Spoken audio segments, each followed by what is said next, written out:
அந்த நாட்டு மொழியில திருக்குறளை மொழிபெயர்த்து வெளியிட்டிருக்கிறார்கள் என்கிற ஒரு மிகப்பெரிய மகிழ்ச்சியான செய்தி இல்லைங்களா? வேற எந்த இதுக்கு ஜாதி மதம் அந்த ஜாதி இந்த மத அதையெல்லாம் இதுக்கு கிடையாது. நீங்க பாத்தீங்கன்னா திருக்குறளுக்கு பணியாற்றவர்கள், அதை கொண்டு போனவர்கள், அதற்கான இலக்கியவாதிகளை கடைக்கெடுத்து பாத்தீங்கன்னா அனைத்து தரப்பு மக்களும் கூட அதை கலந்துருக்காங்க. ஜி.யு.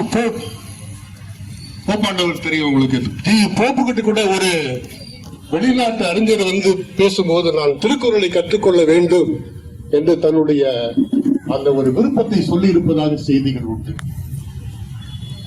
திருக்குறளுக்கு விளக்க உரை பதவுரை எழுதுக்கு பாத்தீங்கன்னா எக்கத்தக்கமா பேர் எழுதிருக்காங்க. கிட்டத்தட்ட ஒரு 1000 பேர் எழுதிருப்பாங்கன்னு நினைக்கிறேன். இந்த 1000 பேர்ல பாத்தீங்கன்னா அந்த இத்தனை பேர் இடம் எழுதியிருக்காங்க. நீங்க சமீபத்தில் பாத்தீங்க மூதறிஞர் ராஜாஜி அவர் வ.உ. சிதம்பரம் நாட்டெல்லாம் போயிட்டு திருக்குறள் சொல்லிக் கொடுங்க எனக்கு மாணவனா இருந்திருக்கிறதா கூட வரலாறு உண்டு, செய்திகள் உண்டு. வ.உ.சி. அவர்கள் திருக்குறள் வகுப்படுத்திருக்காரு. அந்த மாதிரி அதெல்லாம் அந்த நிகழ்ச்சிகள்லாம் உண்டு. அவர் இன்னும் சொல்ல போனா அவரு கண்டிப்போட வ.உ.சி. எல்லாம் சொல்லியிருக்காரு, நீங்க நான் இன்னைக்கு கத்துக் கொடுத்தது நாளைக்கு நீங்க சொல்லலைன்னா அந்த வகுப்புக்கு வராது, இந்த மாதிரி எல்லாம் சொல்லியிருக்காரு. அந்த மாதிரி அதை ஈடுபாடு கொண்டு கடைசியில பாத்தீங்கன்னா வ.உ.சி. அந்த திருக்குறளுக்கு பதவுரை எழுதியிருக்காரு. அதற்கு பிறகு இவரு மூதறிஞர் ராஜாஜி பதவுரை எழுதியிருக்காங்க. இப்படி பல்வேறு நிறைய பேர் இருக்காங்க. அதற்காக இன்றைக்கும் கூட பாத்தீங்கன்னா இந்த விஜி பண்டிட்தாஸ் குழுமத்தை சேர்ந்தவர்கள் பாத்தீங்கன்னா வீடுதோறும் திருக்குறள் என்கிற ஒரு திட்டத்தை வகுத்து அவங்க அதுக்கு பணியாற்றுகிறாங்க. அந்த குழுமம், அந்த பண்டிட்தாஸ் குழுமம் மிகப்பெரிய பணியாற்றிட்டு இருக்காங்க. அதெல்லாம் வரவேற்கத்தக்கது.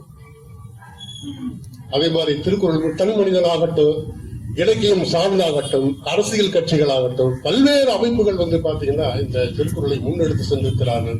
அவர்களுக்கெல்லாம் கண்டிப்பா இன்னும் சொல்ல போன தந்தை பெரியார் அவர்கள் கூட 1940-50களில் கூட திருக்குறளுக்கு இந்த தனி மாநாடு நடத்தி இந்த மக்கள் மட்டத்தில் கொண்டு சென்றிருக்கிறார்கள். இதெல்லாம் மிகப்பெரிய வரலாறு.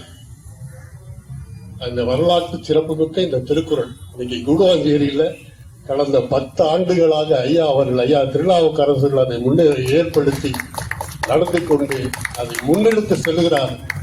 இப்படி சொல்ல போனா அவருடைய சொந்த செலவுல இதெல்லாம் பண்ணிட்டு இருக்காரு. சில வேலை ரொம்ப மகிழ்ச்சி. இதெல்லாம் சாதாரணமா யாருக்கும் வராது. அதற்காக அந்த வரிசையிலே அவருக்கு நம்முடைய பாராட்டுகள், வணக்கத்தை தெரிவித்துக் கொள்ளும். சிறப்பு இல்லைங்களா? அந்த வருத்தம் மனிதர் ஒழுக்கமா இருக்கணும்னு சொல்றோம். ஆனா அந்த ஒழுக்கத்துக்குள்ளான சங்கதிகள் போய் சேரல. அது எப்படி, அது ஒரு ஆய்வுக்குரிய விஷயம். இப்ப நமக்கு நேரம் ஒதுக்கப்பட்டு 12 மணிக்கு நிகழ்ச்சி முடிக்கணும்னு சொல்லியிருக்காங்க.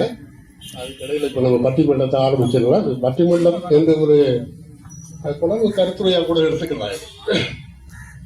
இதுல இந்த நிகழ்ச்சியில பாத்தீங்கன்னா 2 தலைப்பு. தனி மனித ஒழுக்கமே, திருக்குறள் வலியுறுத்துவது தனி மனித ஒழுக்கமே, சமூக அறங்களே. இதை பற்றி அறிஞர் பெருமக்கள்லாம் பேச வந்திருக்காங்க. நம்மளா எல்லாத்தீங்களா இவங்களோட நான்லாம் ஒண்ணும் இல்லை, சாதாரண ஏதோ கவிஞர் ஊரா கவியரங்கம் போறோம், பட்டிமன்றம் போறோம், அது வேற விஷயம்.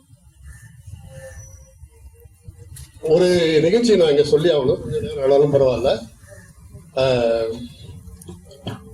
அந்த மயிலாப்பூர் கபாலீஸ்வரர் கோயிலுக்கு ஏற்ற மாதிரி கற்பகவள்ளி அந்த அம்மா பேர் தான், அவங்க வித்யாலயான்னு ஒரு பள்ளி இருக்கு. அந்த பள்ளியில ஒரு நிகழ்ச்சி உலக தமிழ் எழுத்தாளர் சங்கத்தினுடைய சார்பாக டாக்டர் வாசவன் தலைமையில் ஒரு கவியரங்கம். என்ன கவியரங்கம் கேட்டீங்கன்னா, சுனாமி வந்தப்ப அந்த சுனாமியால் பாதிக்கப்பட்ட அந்த மக்களுக்கு ஒரு கவியரங்கம் நடத்தி சுனாமி கவியரங்கம். நான் தான் தலைமை இருக்கு. அவர் டாக்டர் வாசவன் முன்னிலை. அந்த நிகழ்ச்சிக்கு விதி சந்தோஷம் வந்திருந்தார். அப்ப பேசி அந்த நிகழ்ச்சியெல்லாம் முடிந்த உடனே அவரு அதெல்லாம் எல்லாருக்கும் சொன்னார், திருக்குறளை கொண்டு போய் சேருங்கள், திருக்குறளை கொண்டு போய் சொல்லுங்கள், எல்லாருக்கும் சொல்லுங்க, எல்லாரும் சேருங்க சொல்லி அறிஞர்கள் சொன்னாங்க. அப்படி பல்வேறு அமைப்புகள் இன்றைக்கு பணியாற்றி கொண்டிருக்கிற அந்த வகையில நாமும் இன்னைக்கு திருக்குறள் தேவைப்படுகிறார், திருவள்ளுவர் தேவைப்படுகிறார், சமூக கட்டமைப்பு சேர்ந்திருக்கிறது. அதற்காக இதை முன்னெடுத்து சொல்ல வேண்டிய கடமை நமக்கு இருக்கிறது. அதில் ஒரு பங்களிப்பாக நிகழ்ச்சியாக நாம் தொடங்கி இருக்கிறோம். அதற்கு அறிமுக பெருமக்கள்லாம் வந்திருக்கிறார்கள். சமுதாய அறங்களே என்ற தலைப்பிலே திரு கோபாலீஸ்வரன் ஐயா அவர்கள் அணித்தலைவராக பொறுப்பேற்றுகிறார்.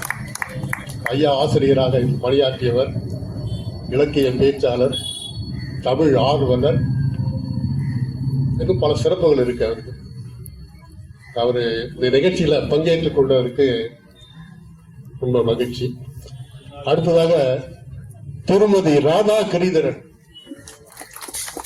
இவங்க வானொலி அறிவிப்பாளராக இருக்கீங்களா? வானொலி அறிவிப்பாளர், கர்நாடக இசை, மற்றபடி நடனம், கலை ஆர்வம் உள்ளவர், பேச்சாற்றல் மிக்கவர்.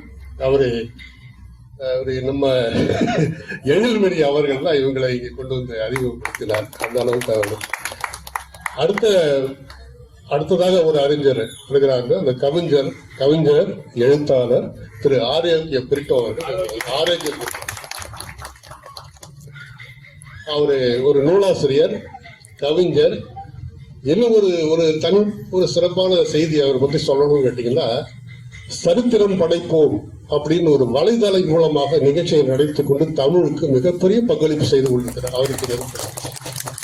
அவருடைய பங்களிப்பு என்பது இந்த தமிழ் உலகுக்கு அத்தியாவசிய தேவையாகிறது. அந்த அளவுக்கு அவர் சிறப்பானவர்.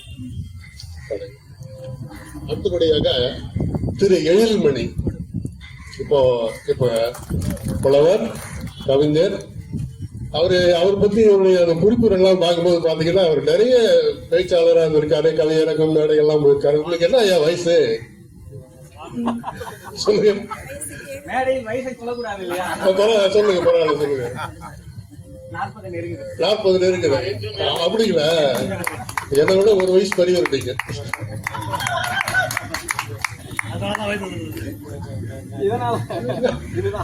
எதுக்கு கேட்கிறேன்னு கேட்டீங்கன்னா, இந்த இளம் வயதுல அவருடைய இதெல்லாம் பாத்தீங்கன்னா மிகப்பெரிய வரலாறு உண்டு.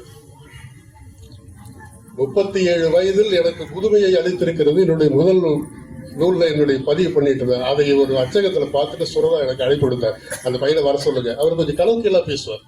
அவனை அவர் கல்லைஜரா வந்து பேர் எழுதியிருக்கா, முட்டி கொண்ட போது தட்டு போட்ட பேரே புதுசா இருக்க, அவர் வர சொல்லு அப்படின்னு சொல்லி ஒரு வீட்டுக்கு கேட்க நான் போய் பார்த்தேன். அப்ப கேட்டாரு, என்ன 37 வயசுல உனக்கு இவ்வளவு அனுபவம் ஐயா, எழுது அப்படின்னு சொல்லி. அந்த மாதிரி இந்த இளம் வயதுல அவர் உண்மையில அவர் வாழ்த்துக்குரியவர், பாராட்டுக்குரியவர். அடுத்ததாக பாத்தீங்கன்னா, தனி மனித ஒழுக்கமே என்ற தலைப்புல திரு சம்பத்குமார் அவர்கள் பேச இருக்கிறார்கள். அணித்தலைவர் சம்பத்குமார் எல்லோருக்கும் தெரியும். அவர் சூரியனை இந்த உலகத்துக்கு தெரியாது என்று சொன்னாலும் அவருடைய கூடுதல் சிறப்பு, அவர் ஒரு வழக்கறிஞர், கவிஞர், எழுத்தாளர், நிறைய நூல்கள்லாம் எழுதியிருக்காரு. அந்த அளவுக்கு அவருடைய பங்களிப்பு. அடுத்தது திருமதி ஜெயராணி சரவணன் அவர்கள்.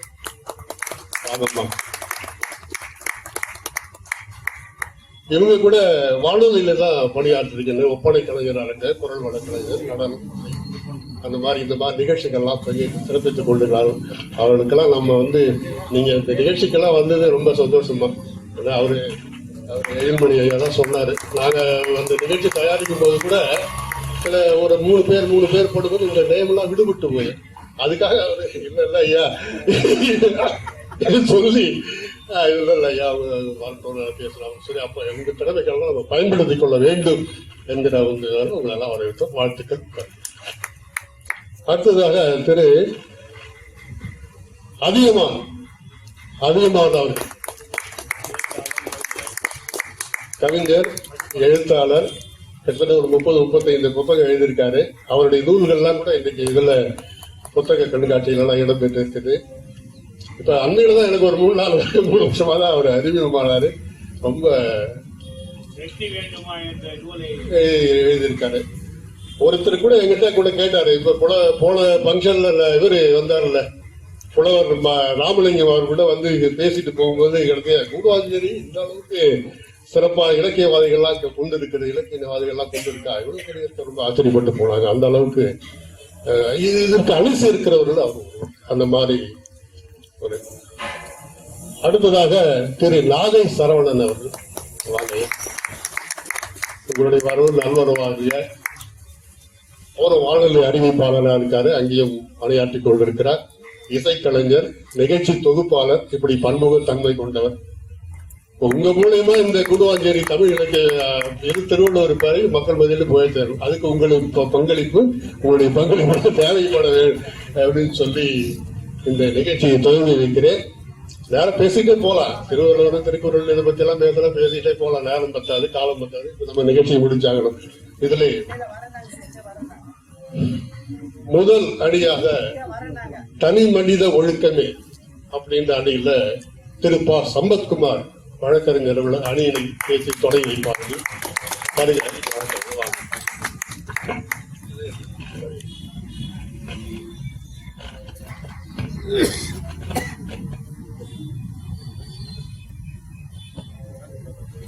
திருவள்ளுவர் இலக்கிய பேரவையின் பொங்கல் விழா நிகழ்வாக இன்றைக்கு ஒரு இனியதொரு பட்டிமண்டபம்,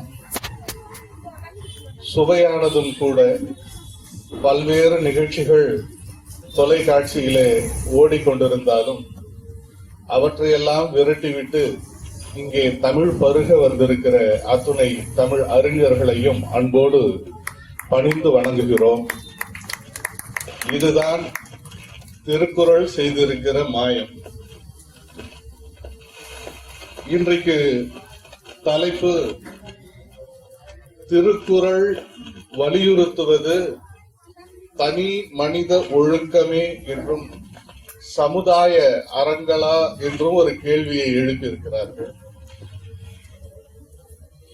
இந்த இனிய பட்டிமண்டபத்தினுடைய நடுவர் மரியாதைக்குரிய ஐயா கலை ஜெயராமன் அவர்களே,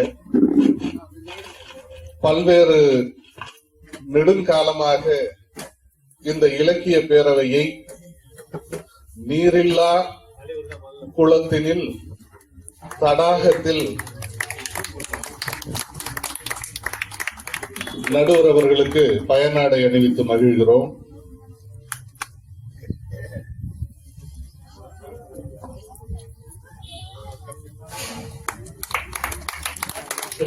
அவர்களுக்கு கொண்டாட வேண்டும்.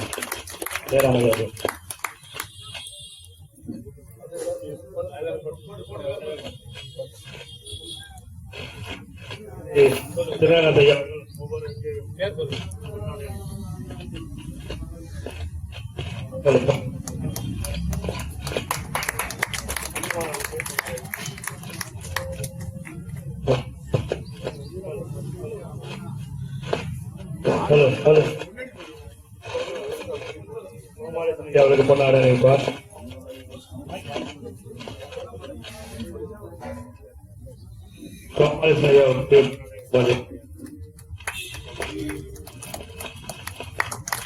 அடுத்தபடி ஏன்மணி ராதாகிருஷ்ணன் அதிகமாக தரம் அவர்களுக்கு பட்டிமன்றம்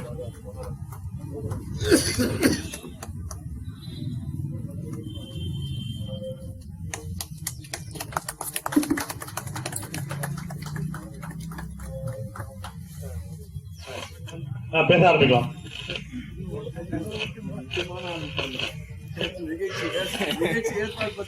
நிகழ்ச்சி ஏற்பாடு கொண்டாட சொல்லும் ஆரம்பிக்கும்.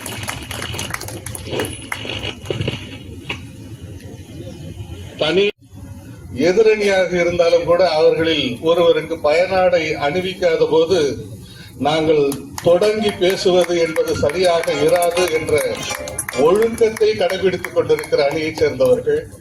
ஆகவேதான் அத்துணை பேரையும் சிறப்பு செய்துவிட்ட பின்பு தொடங்கலாம் என்கின்ற எண்ணத்தோடு நாங்கள் காத்திருக்கிறோம். அன்பிற்கினியவர்களே,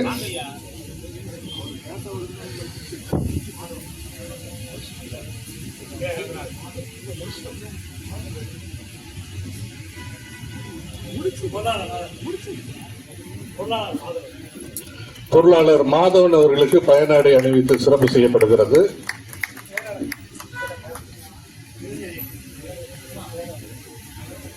நம்முடைய இலக்கிய பேரவையினுடைய செயலாளர் அன்பிற்கின் என்பவர் இளஞ்செழியன் அவர்களுக்கு பயனாடை அணிவித்து சிறப்பு செய்யப்படுகிறது. அன்பிற்கின் என்பவர் செல்வராஜ் அவர்களுக்கு பயனாடை அணிவித்து சிறப்பு செய்யப்படுகிறார்.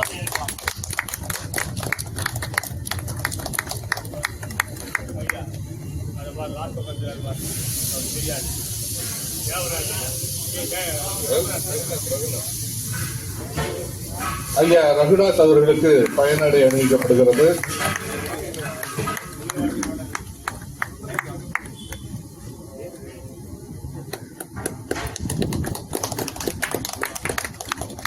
இருந்தாலும்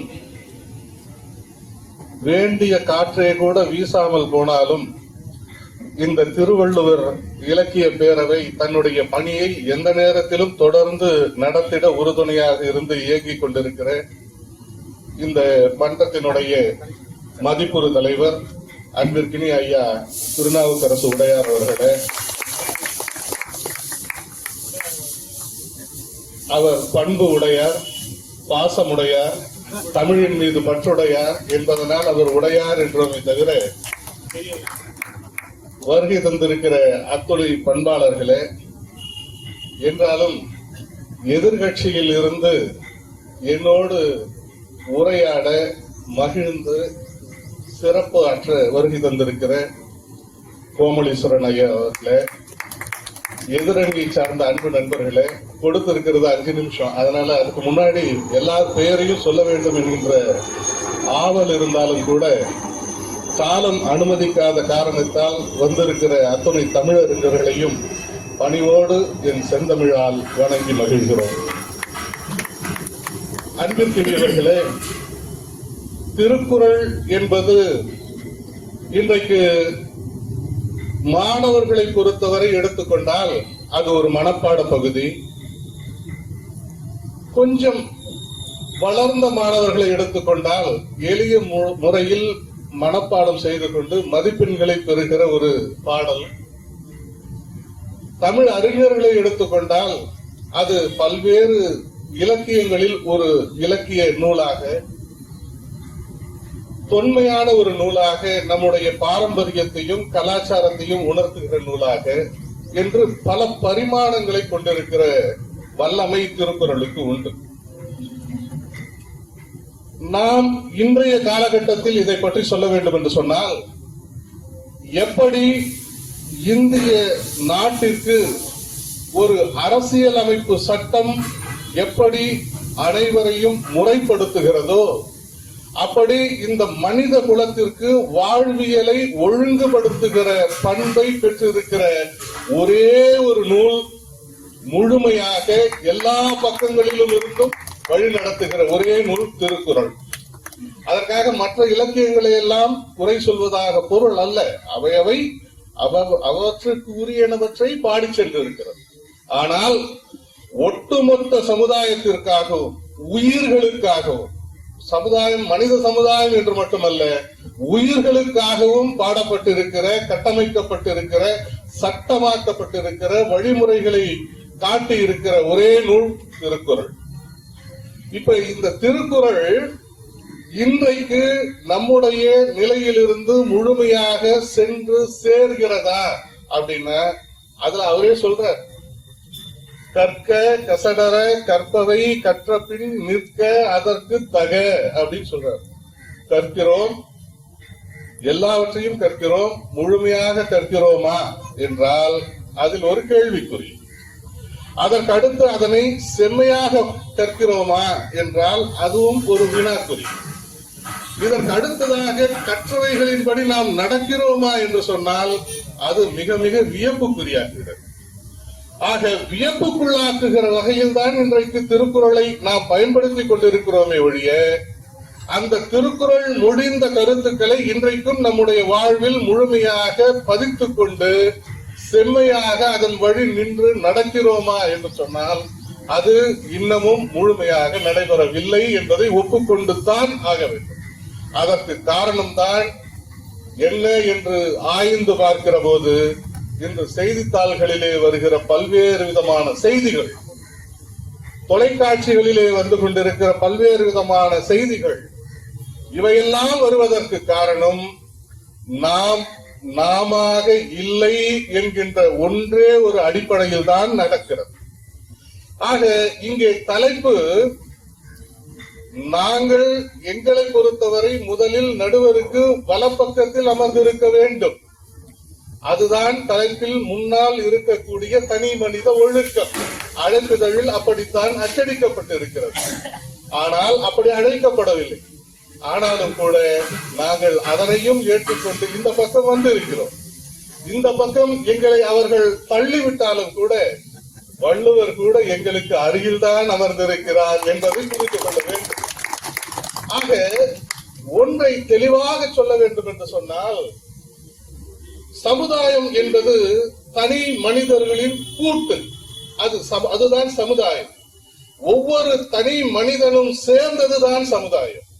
ஒரு தனி மனிதன், அவன் சார்ந்த குடும்பம், அந்த குடும்பங்கள் சார்ந்த ஊர், ஊர் சார்ந்தது நாடு, நாடுகள் இணைந்தது உலகம். ஆக நம்மை பொறுத்தவரை நம்முடைய பண்பாட்டில் எல்லைகள் கிடையாது. எல்லைகளில்லா தன்மையை பெற்றவர்கள் தான் தமிழர்கள்.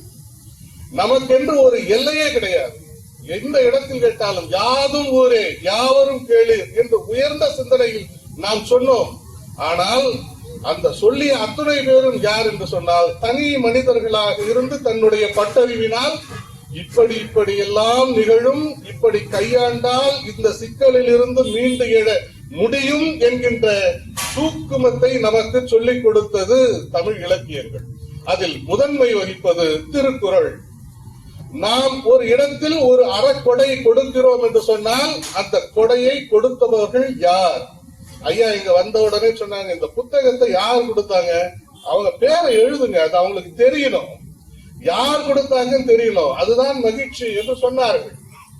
ஆக ஒரு புத்தகத்தை கொடுக்கிற போதே அதை யார் நன்கொடையாக வழங்கினார்கள் என்று பெயர் பதித்து போகிற இந்த மண்ணில் இந்த நூல் தமிழ் மொழியில் இயற்றப்பட்டிருந்தாலும் கூட எந்த இடத்திலும் தமிழ் என்ற ஒரு சொல் இல்லாமலும், இங்கு அதிலும் குறிப்பாக திருக்குறள் இயற்றப்பட்ட நாளில் அரசர்களையும் பொருளாதார செல்வந்தர்களையும் வாழ்த்தி பாடி பரிசுகள் பெற்றுக் கொண்டிருந்த சூழ்நிலையில் எந்த ஒரு தனி ஒரு மனிதனையும் குறிப்பிடாமல் ஒட்டுமொத்த சமுதாயத்திற்கான மாற்றத்தை உருவாக்கி கொடுத்தது திருக்குறள். அதுதான் இங்க முக்கியமானது. ஆக தனி மனிதனினுடைய மாற்றம் ஒரு சமுதாய மாற்றத்திற்கு வித்தாக அமையும் என்பதை உணர்ந்து இந்த வள்ளுவம் நமக்கு வழங்கி இருக்கிறது. ஆக தனி மனித ஒழுக்கம் என்பது மற்றவர்கள் பார்வையில் நாம் படுகிற போது செய்வது அல்ல. எவருமே நம்மை பார்க்கவில்லை என்று நினைக்கிற போது நாம் எப்படி நடந்து கொள்கிறோமோ அதுதான் அவர்களின் ஒழுக்கம், அதுதான் அவர்களின் குணம். ஆக நான் மற்றவர்களுக்காக நான் இருக்கிறேன் என்று சொன்னால் நான் நடிக்கிறேன் என்று பொருள்.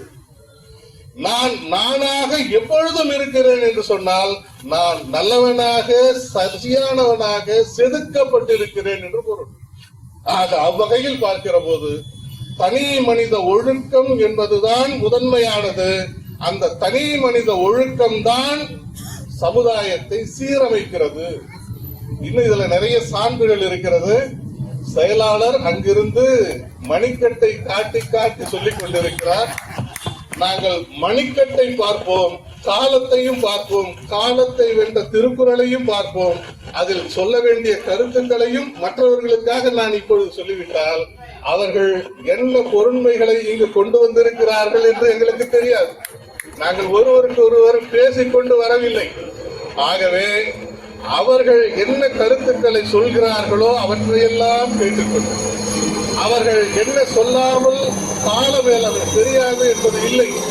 கால மேலாண்மையால் சொல்ல தவறிய கருத்துக்களை என்னுடைய இறுதி சுற்றில் முன்வைக்க கடமைப்பட்டிருக்கிறேன் என்பதனை சொல்லி இதனை ஒரு தொடக்கமாக கருதுகிறோம். ஆக தனி மனித ஒழுக்கம் என்பது மற்றவர்கள் பார்த்து நமக்கு பெறுவது அல்ல, நாம் நமக்கு நாமவே செதுக்கிக் கொள்வது. திருக்குறள் நமக்கு அப்படி செப்பனிட்டு கொடுக்கப்பட்டிருக்கிறது. ஆகவே தனி மனித ஒழுக்கத்தை முக்கியமாக கருதியே திருக்குறள் வடிவமைக்கப்பட்டிருக்கிறது என்பதை அழுத்தம் திருத்தமாக பதிவு செய்து இந்த அரங்கில் என்னுடைய தொடக்க உரையை நிறைவு செய்கிறேன். வாதத்தை என்னுடைய அணியினர் தொடர்வார்கள்.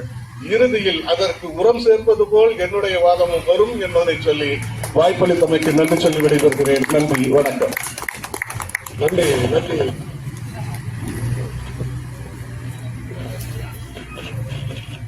ஒரு சொல்றாரு கற்கிறார்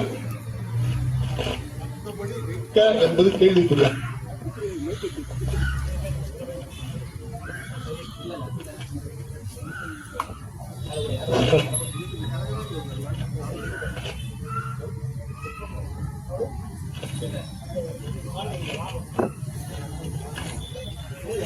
ஹலோ ஹலோ ஹலோ கேக்குதுங்களா?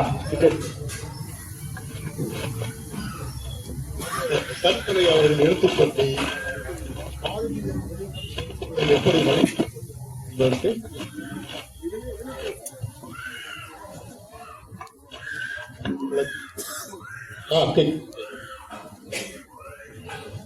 அதை சார்ந்த கருத்துக்களை எல்லாம் சொல்லி அவர்கள் ஐயா சொல்லியிருக்கிறார்.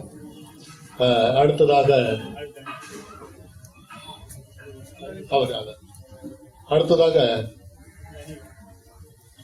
சமுதாய அரங்கிலே என்கிற அணியிலிருந்து திரு கோபாலீஸ்வரன் அணி தலைவர் அவர்கள் உரையாற்றார். அனைவருக்கும் வணக்கம். வடவேங்கடம் தென்குமரியா இடை தமிழ்கொரு நல்லுலகமா தமிழகத்தில் இன்று தமிழர் திருநாள் தைப்பொங்கலில் தெய்வப்புலவன் திருவள்ளுவருடைய பெயராலே திருவள்ளுவர் இலக்கிய பேரவை இந்த நிகழ்ச்சியிலே வந்திருக்கின்ற அத்துணை நல்லுலகங்களையும் இந்த இலக்கிய பேரவையின் சார்பாக வருக என அன்புடன் வரவேற்கிறேன்.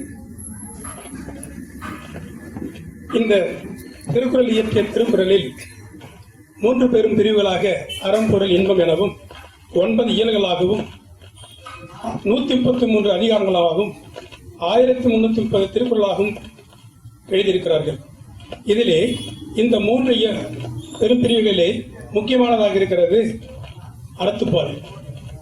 நம்முடைய இன்றைய தலைப்பு திருக்குறளில் வலியுறுத்துவது தனிமனித ஒழுக்கமா சமுதாய அறங்களா? இதில் சிறு மாற்றம். திருக்குறள் அதிகம் வலியுறுத்துவது எது? தனிமனித ஒழுக்கமா சமூக அறமா? மிகவும் எங்கும் விரைவி பறந்து கிடக்கின்ற அந்த திருக்குறளிலே சமுதாய அறங்கள் தான் அதிகமாக இருக்கிறது. அந்த திருக்குறளிலே 1330 திருக்குறளிலே 133 அதிகாரத்திலே 38 அதிகாரங்கள் அறத்துப்பாலுக்காக ஒதுக்கியிருக்கிறார்கள். அங்கே தெரிந்து கொள்கிறோம் இந்த திருக்குறள் எதை வலியுறுத்துகிறது, எதற்காக இந்த திருக்குறள் இயற்றப்பட்டது, யாரை நோக்கி இந்த திருக்குறள் செல்லுகின்றது என்பதை நாம் உணர்ந்து கொள்ளலாம். குறிப்பாக இந்த அறத்துப்பாலில் 38 திருக்குறளும் அறம் சார்ந்த விஷயங்களை சொல்லுகின்றன. இது தெரிந்து சொல்லக்கூடியது. தெரியாமல் மற்ற அந்த 70 அதிகாரம் பொருட்பாலிலும் 25 அதிகாரம் காமத்துப்பாலிலும் சொல்லப்படுகிறது. அங்கு இளமறைக்காயாக அறத்தைத்தான் வலியுறுத்துகிறது.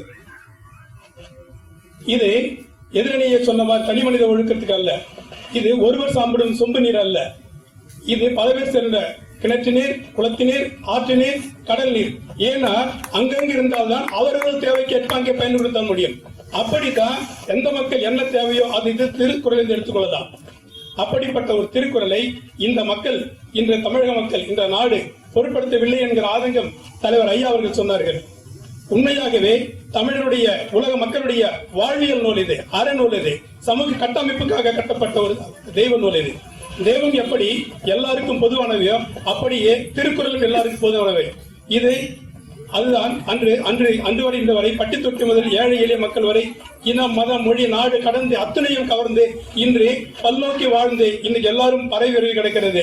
இது ஒரு சாதாரண தனிமனிதன் மற்றும் பேசியிருந்தால் இது எப்போது 10ஓடு 11ஆக கலந்து இருக்கும் இடம் தெரியாமல் மறைந்து போயிருக்கும். எனவே திருக்குறள் என்பது அனைத்து மக்களுக்கான ஒரு செய்தி. தனி மனிதனுக்காக அவர் சொன்ன தனித்திருக்கின்ற பொழுது ஒழுக்கமாக இருப்பது நியாயம்தான். ஒருவன் காட்டில் இருக்கின்றான், அவன் ஒழுக்கமாக இருக்க வேண்டிய அவசியம் இல்லை. ஆனால் ஒரு நாட்டில் இருக்கின்ற பொழுது எல்லோரும் ஒரு ஒழுக்கத்தோடு இருந்தால்தான், அறத்தோடு இருந்தால்தான் இந்த உலகம் நீண்ட நெடுநாள் நிலைத்து வாழும் என்பதனாலே நாம் இது அறம் சார்ந்த விஷயம். எனவே திருக்குறள் பொதுமக்களுக்கான ஒரு செய்தி. நீங்க பாருங்க, எங்க எடுத்தாலும் பாருங்க. இப்போ திருக்குறள்ல முதல் அதிகாரம் இறைவணக்கம். அதிலே முதல் ஒரு குறள் மட்டும்தான் இறைவனை பற்றி சொல்லுகிறது. அகர முதல் எழுத்தெல்லாம் ஆதிவகம் முதற்ற சொன்னாங்க. அதாவது இறைவனுடைய இருப்பை பற்றி மட்டும் சொல்லுங்க. மற்ற அத்தனையுமே அந்த 9 குறளிலுமே இறைவனை, அதாவது சமூக அறங்களை பற்றி சொல்லுகிறது. நீங்க திருக்குறளில் தேடாத விஷயங்களே இல்லை. நீங்க ஒவ்வொன்று பார்த்தீங்கன்னா தொட்டனை தூர் மணற்கேணி மாந்தருக்கு கட்டளை தூரும் அறிவு. இல்லையா? அப்போ ஒவ்வொரு விஷயமும் பாருங்க, அறம் என்றால் என்ன? அறம் என்றால் என்ன பாருங்க.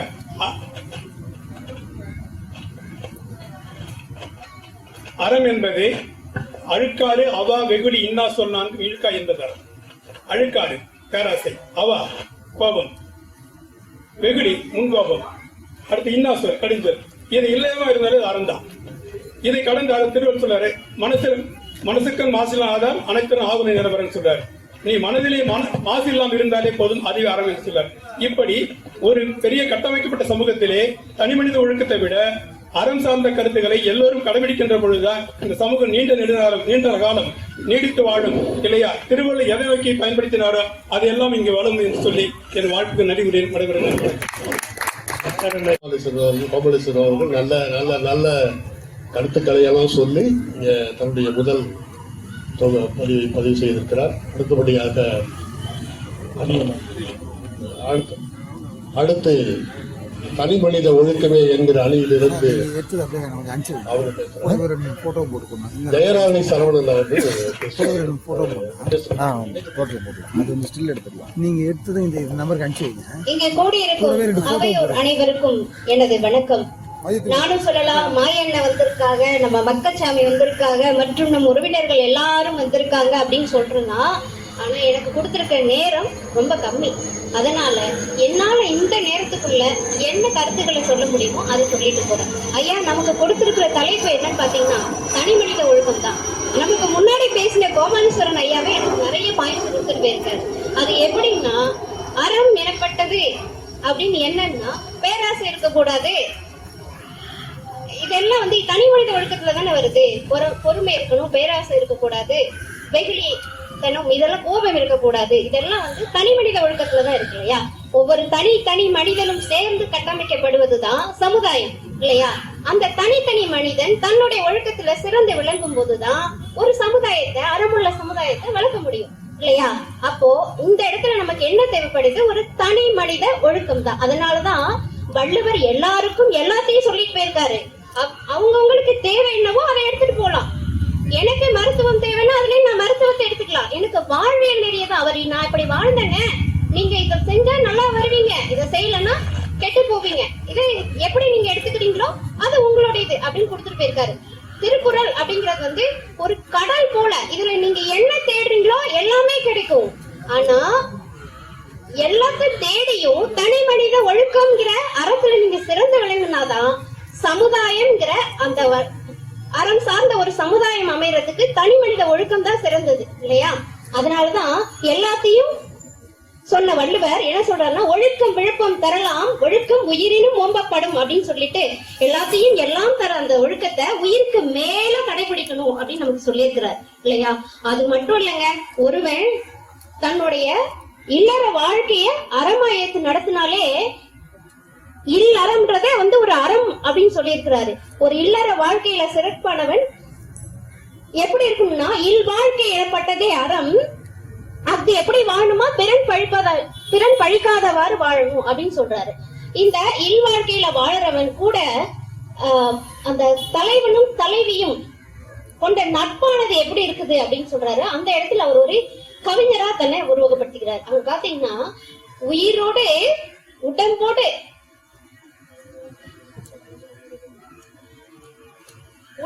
உயிரிடை நட்பு மற்றென்ன என்ன மடங்கையோடு எம்மடை நட்பு அப்படின்னு சொல்றது. ஒரு தலைவன் தலைவிக்குமான அந்த அன்பானது எப்படிப்பட்டதுன்னா, உடலுக்கும் உயிருக்கும் உள்ள தொடர்பு அப்படின்னு சொல்றாரு. அப்படி அந்த இல்லறத்தை நல்லறமாக ஏற்றி நடத்துறது எப்படின்னா, பிறர் பழிக்காத மாதிரி வாழணுமா. ஓகேவா? இப்படி பிறர் பழிக்காத மாதிரி வாழணும்னா தனக்கு அமைந்த துணை எப்படி இருக்கணும்? தற்காத்து தற்கொண்டான் பேணி காத்து தற்கொண்டார் சொற்காத்து சோர்வினால் இருப்பதே பெண் அப்படின்னு சொல்றாரு. இப்படி இல்லறத்தை நல்லறமாக எடுத்து நடத்தக்கூடிய தலைவன் தலைவிக்கு விளையக்கூடிய செல்வம், மக்கள் செல்வம் எப்படி அறிவு செல்வமாக வளரும் இல்லையா? அந்த அறிவு செல்வத்திலே வளர்ந்த இந்த குழந்தைகள் தான் ஒரு வளமுள்ள சமுதாயத்தை, அறமுள்ள சமுதாயத்தை கட்டமைக்க முடியும். அப்போ நமக்கு இங்க என்ன தேவை? அதனாலதான் திருக்குறள் என்ன சொல்லியிருக்காரு, திருவள்ளுவர் நமக்கு சொல்லியிருக்கிறாரு, எல்லாத்தையும் பின்னாடி சொன்னவர் தனி மனித ஒழுக்கத்தை தான் முன்னாடி சொல்லியிருக்கிறார்.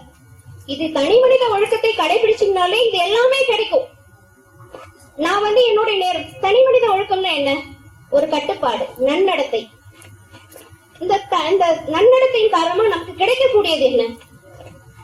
சமூகத்துல ஒரு பேரும் புகழும் கிடைக்குது, சமுதாயத்தோட ஒற்றி வாழறதுக்கு ஒரு வழி கிடைக்குது இல்லைங்களா? அப்போ ஒவ்வொரு தனித்தனி மனிதனும் சேர்ந்து உருவாக்கப்பட்டதுதான் சமுதாயம். அதுக்கு இங்கே ஒரு சிறந்த சான்று இருக்கு. நமக்கு 2017 இருந்து ஒரு ஐயா, ஒரு தனி மனிதன், இந்த ஐயா உருவாக்கப்பட்ட இந்த இலக்கிய பேரவை தான் இன்னைக்கு ஒரு சமுதாயமா நாம எல்லாம் இங்க கூடி இருக்கிறதுக்கு காரணமா இருக்கு. அந்த தனி மனிதன் தன்னுக்கு மட்டும், நான் மட்டும் ஒழுக்கமா வாழ்ந்தா போதாது, இந்த ஒழுக்கத்தை மற்றவர்களும் பெற வேண்டும் அப்படின்ற சமுதாய நோக்கு. அந்த சமுதாய நோக்கு எப்படி வந்ததுன்னா அவர் தனி மனித ஒழுக்கத்தை கடைபிடித்ததால் தான் வந்தது இல்லையா? சின்னதா ஒரு கதை சொல்றேன். ஒரு அம்மா, இது எல்லாருக்கும் தெரிஞ்ச கதை தான். ஒரு அம்மா என்ன பண்றாங்கன்னா, ஒரு குழந்தைய ஒரு ஞானி கிட்ட கூட்டிட்டு போறாங்க. ஞானி கிட்ட போகும்போதே நான் சொல்றதை கேப்பியா கேட்க மாட்டியா, கேப்பியா கேட்க மாட்டியான்னு அடிச்சுட்டே போறாங்களா.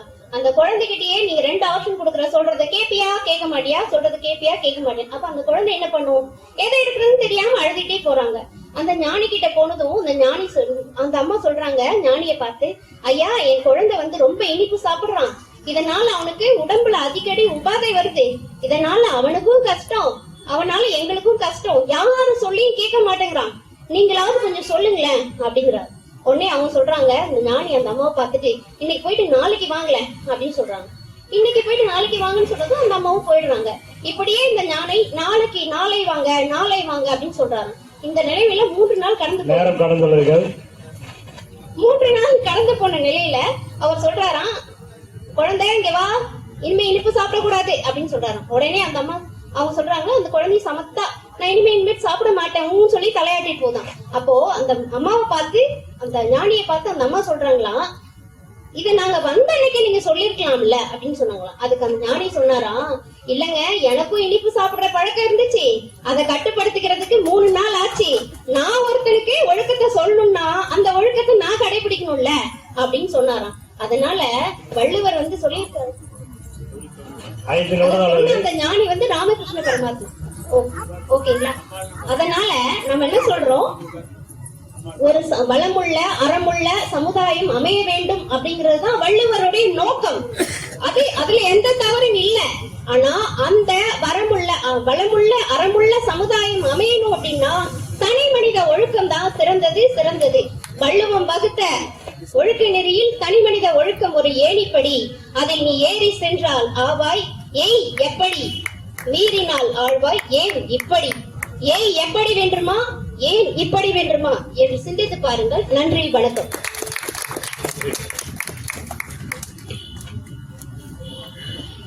நேரமின்மைக்காக 5 நிமிடம் எடுத்துக்கொண்டால் நன்றாக இருக்கும்.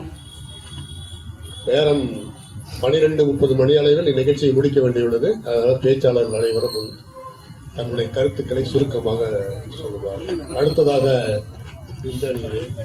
இல்ல, இதுல ஒரு குழப்பம், அணியில் வரும்போது ஒரு அணி பிடிக்க விட்டதான் அடுத்த அணியா வரணும். அப்படி இல்லையே, நான் போனதெல்லாம் அப்படிதான் பார்த்தேன், அப்படிதான் வந்தது. ஒரு அணி பேசி முடிச்சுட்டு இன்னொரு அணி அப்புறம் பேசுவாங்க. இல்ல ஒரு இடத்துல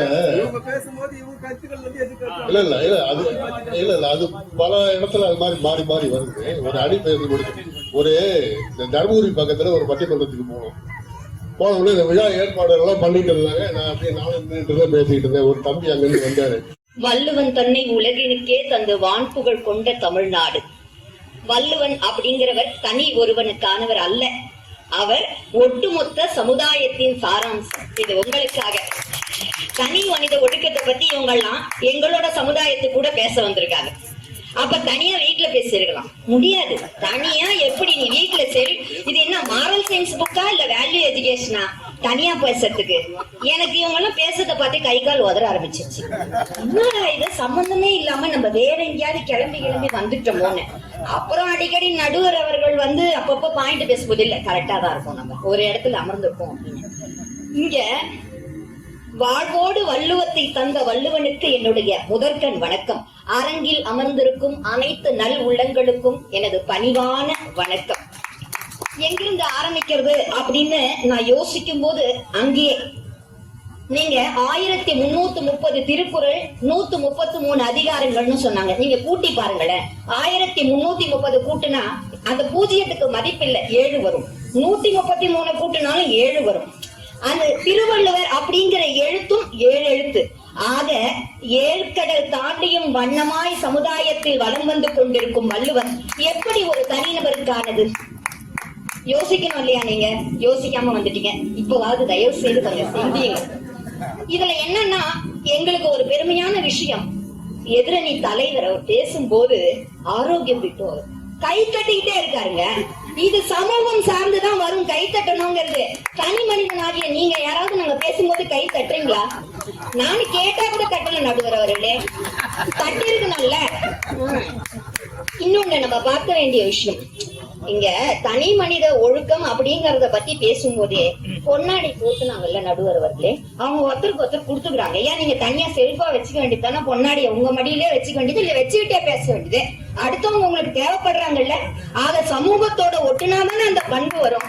நான் வீட்டுல இருந்துக்கலாம் இதுக்கெல்லாம் ஐயா தனி மனிதம் ஒழுக்கம் அப்படிங்கிறது எப்படின்னு பாத்தீங்கன்னா, தனிமரம் தோப்பாகாது. நடுவர்களே, இது உங்களின் கனிவான கவனத்திற்கு. இத நான் எங்கேருந்து எடுத்தேன் தெரியுமா ஐயா?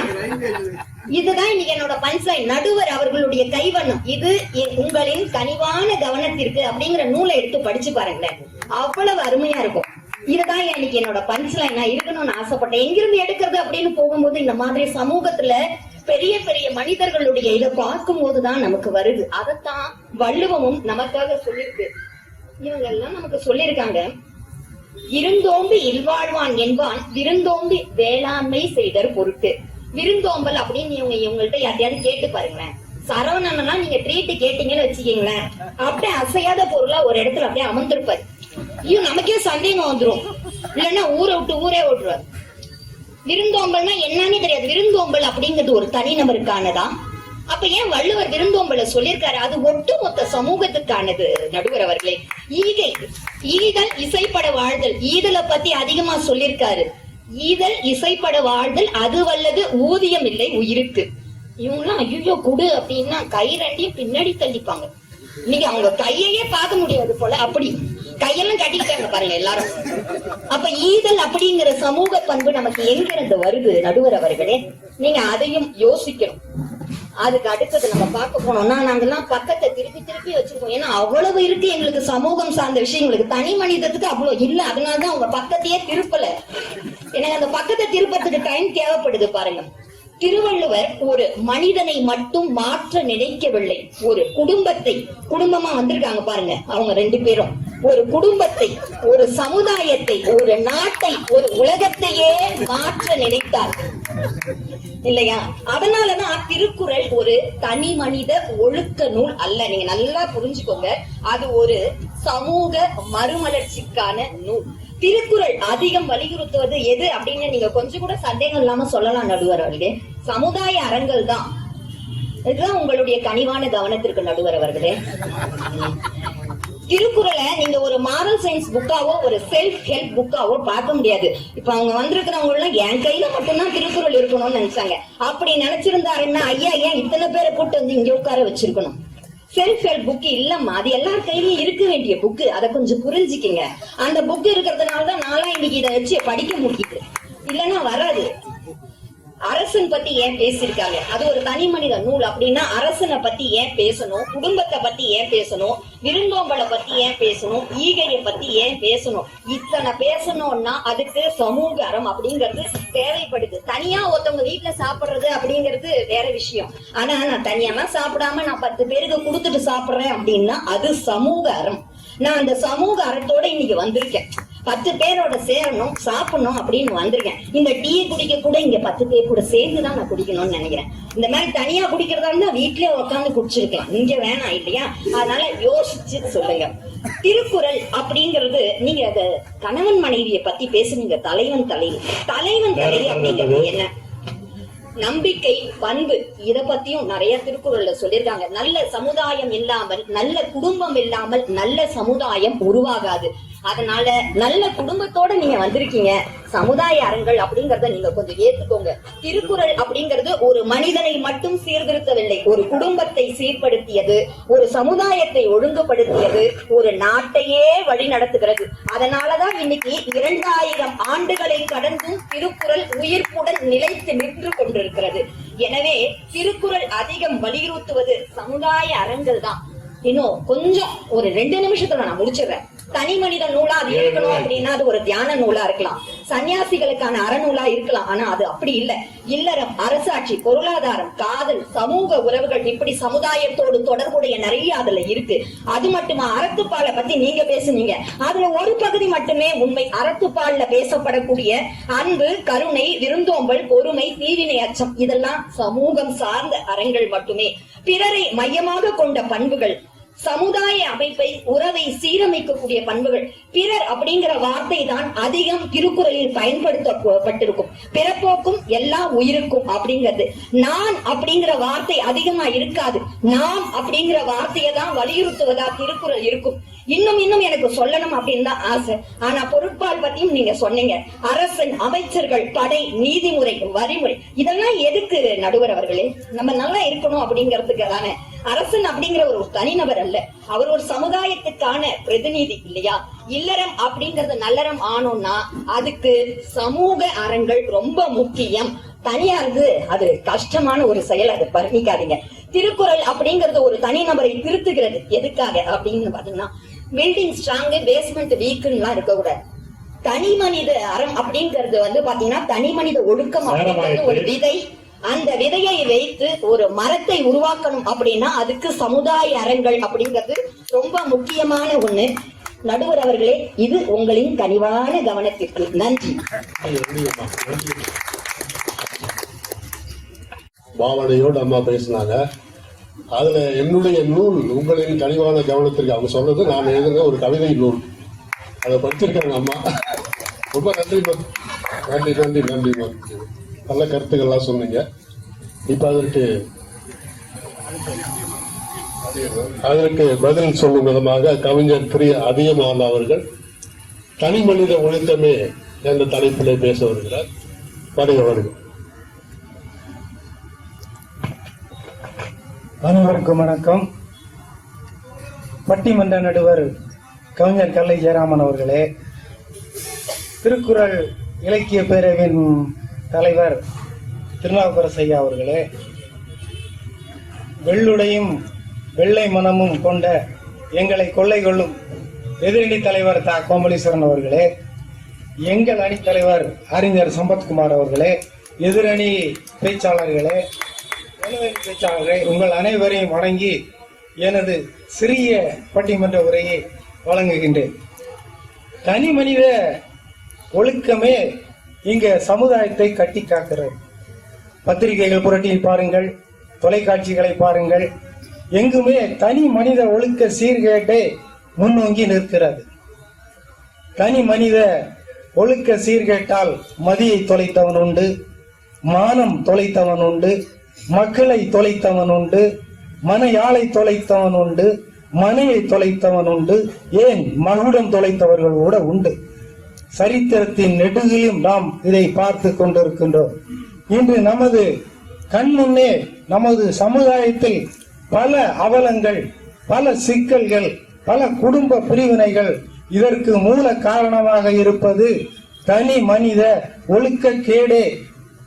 இதையே வள்ளுவர் ஒழுக்கத்தின் எய்துவார் மேன்மை, இழுக்கத்தின் எய்துவார் எய்தாப்பழி என்று சொல்கிறார். அதன் பொருள், ஒழுக்கமுடையவர் மேன்மை அடைவார்கள், இழுக்க முடையவர்கள் அழியா பழியை அடைவார்கள் என்பதே. எந்த பத்திரிகையை புரட்டினாலும் கள்ளக்காதல் கள்ளக்காதல் கள்ளக்காதல் கொலை இப்படி வருகிறது. படித்திருப்பீர்கள் நடுவர் அவர்களை. எனக்கு ஒரு சந்தேகம், கள்ளக்காதல் கள்ளக்காதல் என்கிறார்களே, நல்ல காதல் என்றால் என்ன? இதையே நான் சென்னை புத்தக கண்காட்சி 49 புத்தகங்கள் நடந்து கொண்டிருக்கிறது. அங்கு எழுத்தாளர் நண்பர்களுடன் பேசிக் கொண்டிருந்த போது உங்களை போன்ற ஒரு கஞ்சரிடம் கேட்டேன். அவர் சொன்னார், புருஷனுக்கு தெரிந்து மனைவி காதலிப்பது நல்ல காதல், புருஷனுக்கு தெரியாமல் மனைவி காதலிப்பது கள்ளக்காதல். இது ஆண்களுக்கும் பொருந்தும் என்றார். இன்றைக்கு பல சமூக அவலங்கள், இந்த காதல் பிரச்சனைகள், தனி மனித ஒழுக்கக்கேடு இவைகள் நிரம்பி இருக்கிறது. தனி மனித ஒழுக்கக்கேட்டின் இன்னொரு வடிவம் நடுவர் அவர்களே மது போதை. இந்த போதை இன்றைக்கு சமூகத்தில் அங்கீகரிக்கப்பட்ட ஒரு நிகழ்வாக மாறிவிட்டது. எங்கு பார்த்தாலும் போதை. பெத்தால் குடி, செத்தால் குடி, மகிழ்ந்தால் குடி, மரணத்தில் குடி. எங்கு பார்த்தாலும் குடியில் இந்த சமூகம் சிக்குண்டு சின்னாபின்னமாகி கிடக்கிறது. இதுவும் சமூக ஒழுக்கக்கேட்டின் ஒரு காரணம் நடுவர் அவர்களே. அதே வள்ளுவர் உன்னற்க கல்லை உன்னில் உண்பார் எண்ணப்பட வேண்டாதவர் என்று சொல்கிறார். கல்லை உண்பவர் உண்ணட்டும், மேன்மக்களாக எண்ணப்பட வேண்டாதவர் என்கிறார். தண்ணீரை குடிக்கிறோம், பாலையும் குடிக்கிறோம், அதை குடி என்று நாம் சொல்வதில்லை. ஏன் மதுவை மட்டும் குடி என்று சொல்கிறார் நடுவர் அவர்களே? மது மனித உயிர்களை குடிக்கும் நச்சு. எனவேதான் அது மது என்கிறோம். இந்த மது இந்த மனித சீர்கேட்டின் ஒரு அவலமே நடுவர் அவர்களே. மது குடித்துவிட்டு கார் ஓட்டினால் விபத்து ஏற்படுகிறது அரசு சொல்கிறது. ஆனால் மது குடித்துவிட்டு குடும்பம் நடத்தினால் விபத்து ஏற்படாதா? பல குடும்ப விரிசல்களுக்கு இந்த மது போதை என்ற ஒழுக்கக்கேடே காரணம் என கூறி நடுவர்களை நல்ல தீர்ப்பு தாருங்கள். சமூக திருக்குறள் கூறுவது சமூக ஒழுக்கக்கேடு என்று கூறி விடைபெறுகிறேன். நன்றி, வணக்கம். நன்றி. ஐயா சிறப்பா பேசினாங்க. அவர் தீர்ப்பு சாதகமா சொல்லுங்க அப்படின்னு ஒரு குறிப்பு கொடுத்துட்டு போயிருக்காரு. கொஞ்சம் கவனிக்கணும் நீங்க. நம்மள தீர்ப்புலாம் இப்ப சும்மா வர்றது இல்லை. நீங்க பாத்தீங்கன்னா வர்ற தீர்ப்புலாம் பாத்தீங்கன்னா சமூகத்தை சீர்கெடுத்துக்கிட்டு இருக்கு. அது கொஞ்சம் வெளிப்படையா வேற மேடை இருந்தா பேசலாது, இந்த மேடையில அது வேண்டாம். அதனால நீங்க கொஞ்சம் நம்மளை கவனிச்சிருங்க. அப்புறமா சோ நல்லா பேசுறாரு ஐயா. நன்றி கவிஞர். அடுத்தது கவிஞர் சமுதாய அறங்களே என்ற தலைப்பில் கவிஞர், எழுத்தாளர், தமிழ் தொண்டர் என்று கூட சொல்லலாம், திரு ஆரோக்கிய அவர்கள் தங்களுடைய கருத்துக்களை பதிவு செய்வார். பொறுப்பிலே பிறந்து தென்னன் புகழிலே கிடந்து சங்க திருப்பிலே இருந்து வைகை ஏட்டிலே தவழ்ந்த பேதை நெருப்பிலே நின்று கற்றோர் நினைவிலே நடந்தோர் மறுப்பிலே பயின்ற பாவை மருங்கிலே வளர்கின்றாள் என்ற வில்லிபுத்தூராரின் கண்ணல் தமிழே, எம் அன்னை தமிழே, உம்மை வணங்கி இந்த நிகழ்வினை துவங்குகின்றேன். அனைவருக்கும் இனிய பொங்கல் பெருநாள் நல்வாழ்த்துக்களை இந்த நேரத்தில் மனதார பகிர்ந்து கொள்வதில் பெருமகிழ்வு கொள்கின்றோம். இரட்டிப்பு சந்தோஷமாக இந்த நிகழ்வு அமைந்துள்ளது. திருவள்ளுவர் ஆண்டு 2057 அடியெடுத்து வைக்கின்றோம். நமது தமிழர்களை பொறுத்தவரை திமு திபி என்பதே நமது வரலாறாக அமைந்துள்ளது. திருக்குறளுக்கு முன் திருக்குறளுக்கு பின் என்கின்ற வகையில் இந்த சமுதாயம் மிக சிறந்த அளவில் கட்டமைக்கப்படுவதற்கான அடிநாதமாக இந்த திருக்குறள் அமைந்து கொண்டே இருக்கின்றது. கடந்த ஒரு மணி நேரத்திற்கு முன்பு கவிஞர் காசி ஆறுமுகம் அவர்கள் மாடம்பாக்கத்தில் சிறப்புரையில் குறிப்பிட்டிருந்தார்கள். இந்த உலகமே அழிந்து போயிருந்தாலும் கூட திருக்குறள் ஒன்று மட்டும் இருந்தால் போதும் இந்த சமுதாயத்தை நாம் மீட்டுருவாக்கம் செய்துவிடலாம் என்கின்ற ஒரு அற்புதமான கருத்தினை பகிர்ந்து கொண்டார். 2000 ஆண்டுகள் வரலாறு நிறைந்த ஒரு பண்பாடு நிறைந்த நாம் வாழ்க்கையை வாழ்வதற்கு அடித்தளமாக இருப்பதற்கு அத்தனை சான்றோர் பெருமக்கள் இங்கு விதைத்து சென்ற இந்த திருக்குறள் ஒரு அடிநாதமாக இருந்து நம்மை பின்புலமாக இயக்கிக் கொண்டே வருகின்றது. தனி மனித ஒழுக்கமா சமுதாய அறமா என்கின்ற ஒரு அற்புதமான, எப்பொழுதும் திருவள்ளுவரே குறிப்பிட்டிருக்கின்றார், இருமை என்பது எப்பொழுதும் வாழ்வியலில் உண்டு என்று. இன்பம் துன்பம், வெற்றி தோல்வி, பிறப்பு இறப்பு அனைத்தும். அதுபோல தனி மனித ஒழுக்கம் என்று ஒரு புறம் இருந்தால் சமுதாய அறம் என்று மற்றொரு புறம் இருக்கும் என்பதை அந்த காலத்திலேயே வள்ளுவர் குறிப்பிட்டிருக்கின்றார்.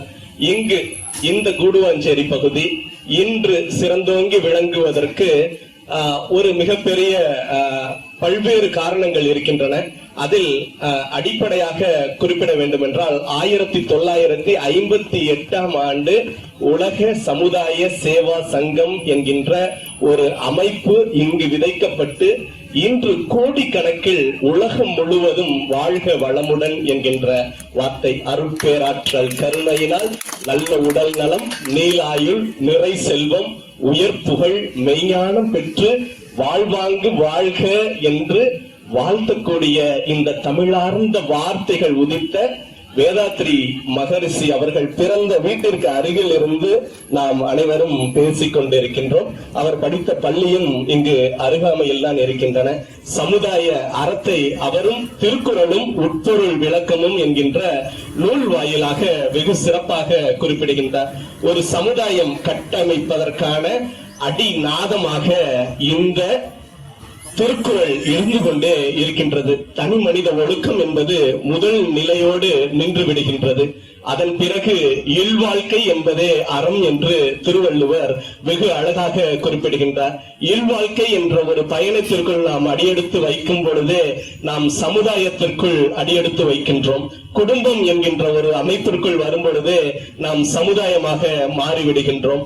அதன் பிறகு மக்கட்பேறு, மக்களை எவ்வாறு பெற வேண்டும், அதுபோல தந்தை மகட்காற்றும் உதவி என்கின்ற அடிப்படையில் ஒரு மகனை அவையில் முந்தி இருக்க செய்யக்கூடிய அளவிற்கு பெரும் பேருடையவர்களாக மாற்றக்கூடிய வல்லமை நிறைந்தவர்களாக பெற்றோர்கள் இருக்க வேண்டும் என்கின்ற அறிவுறுத்தலை திருவள்ளுவர் அவர்கள் எடுத்து வைக்கின்றார். நாம் நமது குழந்தைகளை எவ்வாறு இந்த சமுதாயத்திற்கு முன்னிறுத்துகின்றோம், அவர்களை எவ்வாறு வளர்த்துகின்றோம், அவர்களை இந்த சமுதாயத்திற்கான சொத்தாக நாம் எவ்வாறு கொடுக்கின்றோம். சுயநலவாதிகளாக மட்டும் வளர்க்கின்றோம் என்றால் அதற்குரிய விளைவுகளை ஐயா சொன்னது போல பத்திரிகை செய்திகளில் பார்க்கலாம். ஆனால் நல்ல நிகழ்வுகளோ நல்ல விடயங்களோ பத்திரிகை செய்திகளில் வருவதை விட தேவையற்ற விடயங்களை நிரப்பிக் கொள்ளக்கூடிய தேவையற்ற ஒரு இடமாகத்தான் இன்று சமூக வலைதளங்கள் இருக்கின்றன. அதிலும் சமூகம் சார்ந்து நமது எதிரணி தலைவராக இருக்கக்கூடிய அன்பு ஐயா சம்பத்குமார் அவர்களும் இணைய வழி நிகழ்வுகளை இன்று அறம் கூறும் விடயமாக சமூக அறங்களை முன்னிறுத்தக்கூடிய விடயங்களை தந்து கொண்டு சமீபத்தில் உலக தமிழ் சங்கத்தில் பட்டமும் விருதையும் பெற்றுள்ளார் என்பது பெருமைக்குரிய ஒரு விடயமாக இருக்கின்றது. சமுதாய அறம் என்பது என்றென்றும் போற்றி வலியுறுத்தப்பட வேண்டிய ஒன்று. திருநாவுக்கரசு ஐயா அவர்கள் இந்த இடத்தில் 10 ஆண்டுகளுக்கு முன்பு இந்த நிகழ்வை துவங்கி இருந்தாலும் இன்று அவர் இத்தகைய சான்றோர் பெருமக்களை இணைத்து இந்த இடத்தில் அமர வைத்திருக்கின்றார் என்பதுதான் இந்த நிகழ்வின் வெற்றியாக இங்கு பார்க்கப்படுகின்றது. இத்தகைய கருத்து பரிமாற்றத்தை நாம் தனி மனிதனாக இருந்தால் செய்திருக்க முடியுமா என்பது கேள்விக்குறியாக இருக்கின்றது. அனைவரும் இணைந்து கரம் கோர்க்கும் பொழுதுதான் வலிமையின் வீரியமும் அதன் அடுத்த படிநிலையும் என்றென்றும் தரமான அடித்தளமாக விதைக்கப்படுகின்றது. 10 ஆண்டு விதை இங்கு விதைக்கப்பட்டுள்ளது. அது கனி தரக்கூடிய விருட்சமாக மலர்ந்து கொண்டும் வளர்ந்து கொண்டும் இருக்கும்.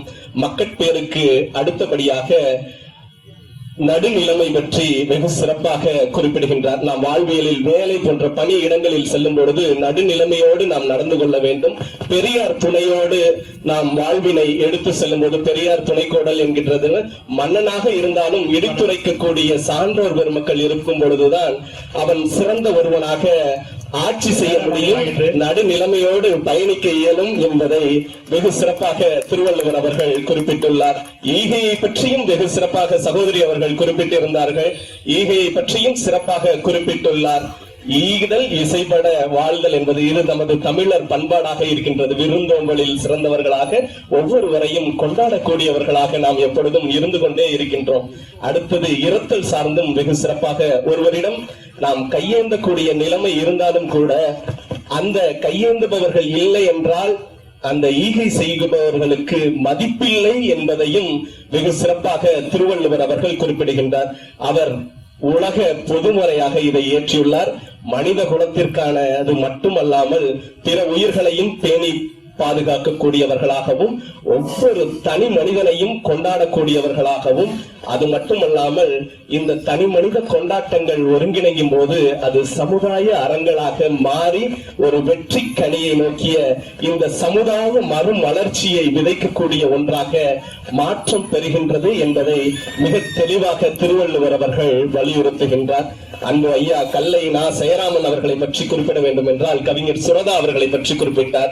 ஒரு முறை கூடுவாஞ்சேரி கவிஞர் சுரதா வந்த பொழுது நமது கூடுவாஞ்சேரி மண்ணை அவர் இல்லத்தில் அவரது காலடி மண்ணை எடுத்துக்கொண்டு அவரது வீட்டில் சேகரித்து வைத்திருக்கின்றார் கவிஞர் சுரதா அவர்கள்.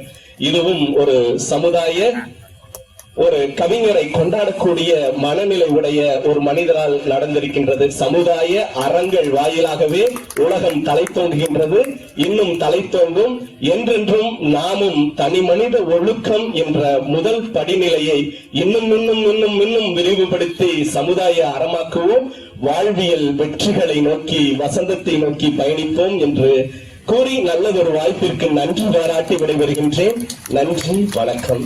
நன்றி கவிஞர். நன்றி ஐயா, நன்றி. சிறப்பான உரைக்கு நன்றி. அடுத்தபடியாக தனி மனித ஒழுக்கமே என்கிற அணியில் இருந்து திரு நாகை சரவணன் அவர்கள், அவருக்கு வானொலி அறிவிப்பாளர், இசைக்கலைஞர், நிகழ்ச்சி தொகுப்பாளர், இப்படி பன்முக தன்மை கொண்டவர். அவர் இப்பொழுது தனி மனித ஒழுக்கம் பற்றி பேசுவார்.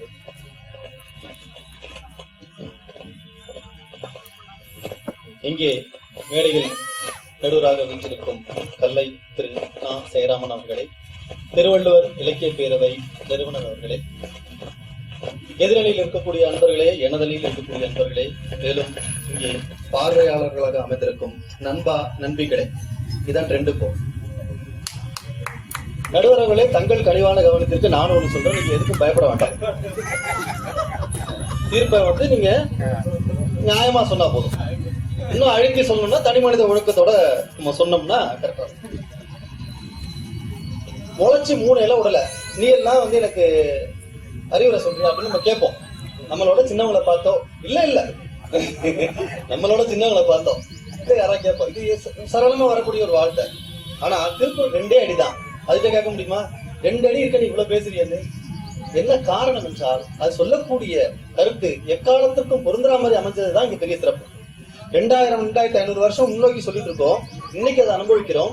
இன்னும் 2500 வருஷம் கழிச்சும் கூட இந்த வள்ளுவம் வாழும்ன்றதுல எந்தவித மாற்று கருத்தும் இருக்கிறது. இப்போ கணினிக்கு ப்ரோக்ராம் போடுறாங்க, மென்பொருள் சொல்றாங்க. ஒரு கணினி இயங்குவதற்கு அந்த ப்ரோக்ராம் கரெக்டா வேலை செய்யணும். அது வேலை செய்யலன்னா அதுக்கு ஏற்ற மாதிரி மாத்த முடியும். இல்லைன்னா கணினி கரெக்ட் ஆயிடும், சிஸ்டம் கரெக்ட் ஆயிடும். ஆனா திருவள்ளுவருடைய இந்த திருக்குறள் என்பது ஒரு மென்பொருள். அதில் இருக்கக்கூடிய 1330 குறள்களும் ஒரு நிரல்கள், ப்ரோக்ராம் தான். இது கரெக்ட் ஆகாது. இது யாரும் மாற்றி எழுத முடியாது, உரிமையும் கிடையாது. அதை எழுதுறதுக்கு முன்னாடி அவர் எத்தனை அழிச்சு எழுதிருப்பாருன்னு நமக்கு தெரியல. ஆனா என்ன காரணம் என்று சொன்னால், இந்த கணினி சொல்லக்கூடிய இந்த மென்பொருள் அப்படிங்கிறது கரெக்ட் ஆகும் போது திருவள்ளுவருடைய அந்த ப்ரோக்ராம நம்ம சரியா ஃபாலோ பண்ணலன்னா நம்ம தான் கரெக்ட் ஆகும்.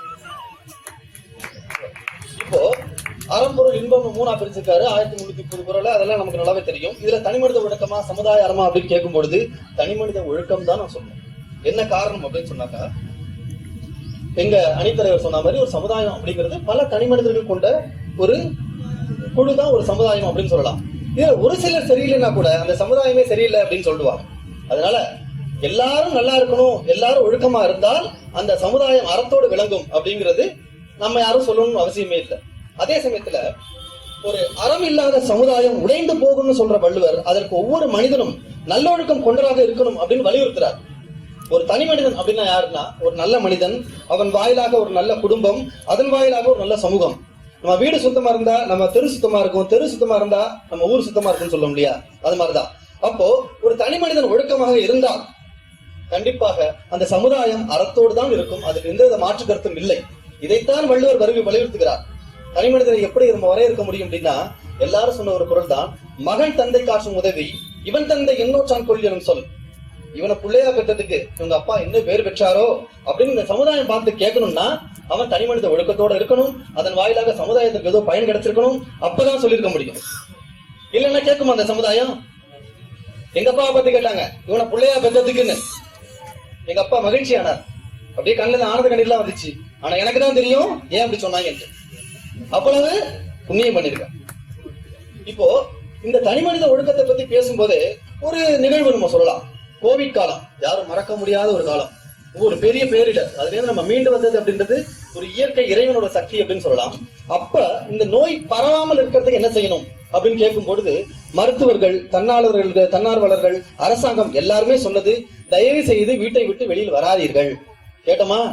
வராதன்னா வருவோம், கூட்டமா போவாதன்னா போவோம், குழந்தைங்க எடுத்துட்டு போவாதீங்க போவோம், கர்ப்பிணி பெண்கள் போவாதன்னா போவோம், கடைசியில வரக்கூடிய விளைவை நம்ம அனுபவிப்போம்.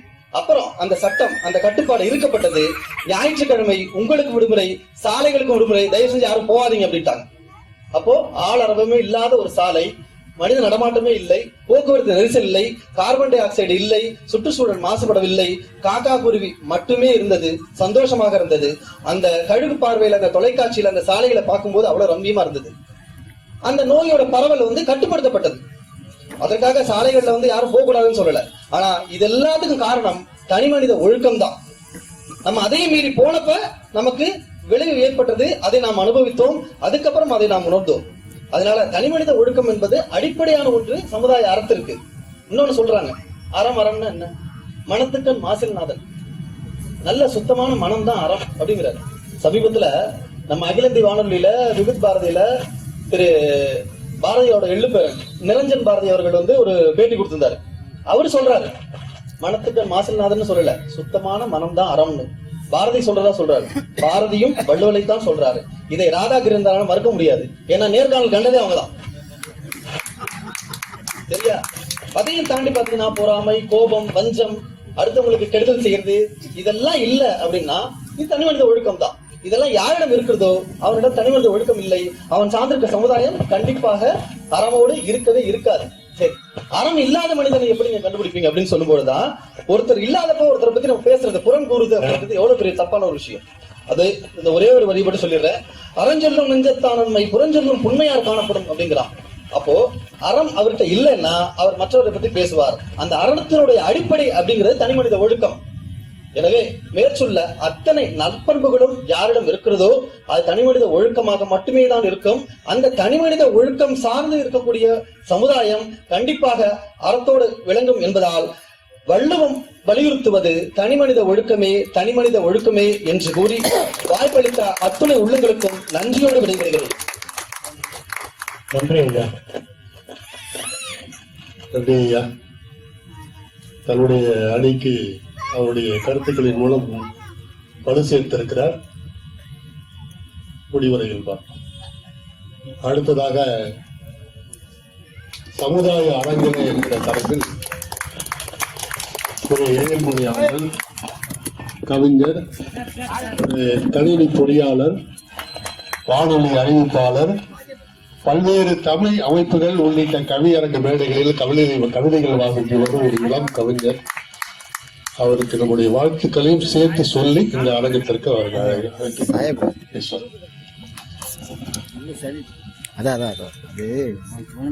அனைவருக்கும் வணக்கம். ஒரு குரல், எப்பொருள் யார் யார் வாய் கேட்பினும் அப்பொருள் மெய்ப்பொருள் காண்பது அறிவு. இந்த குரலுக்கான அர்த்தம் என்னவா இருக்கும் நான் சிந்திச்சு பார்த்து அதற்கான விளக்கம் இன்று எனக்கு தெரிஞ்சது. என்னன்னு பாத்தீங்கன்னா, பொதுவாக சொல்லுவாங்க, வெள்ளையா இருக்கவெல்லாம் போய் சொல்ல மாட்டான்பா அப்படின்ட்டு. அப்படி எல்லாம் கிடையாது.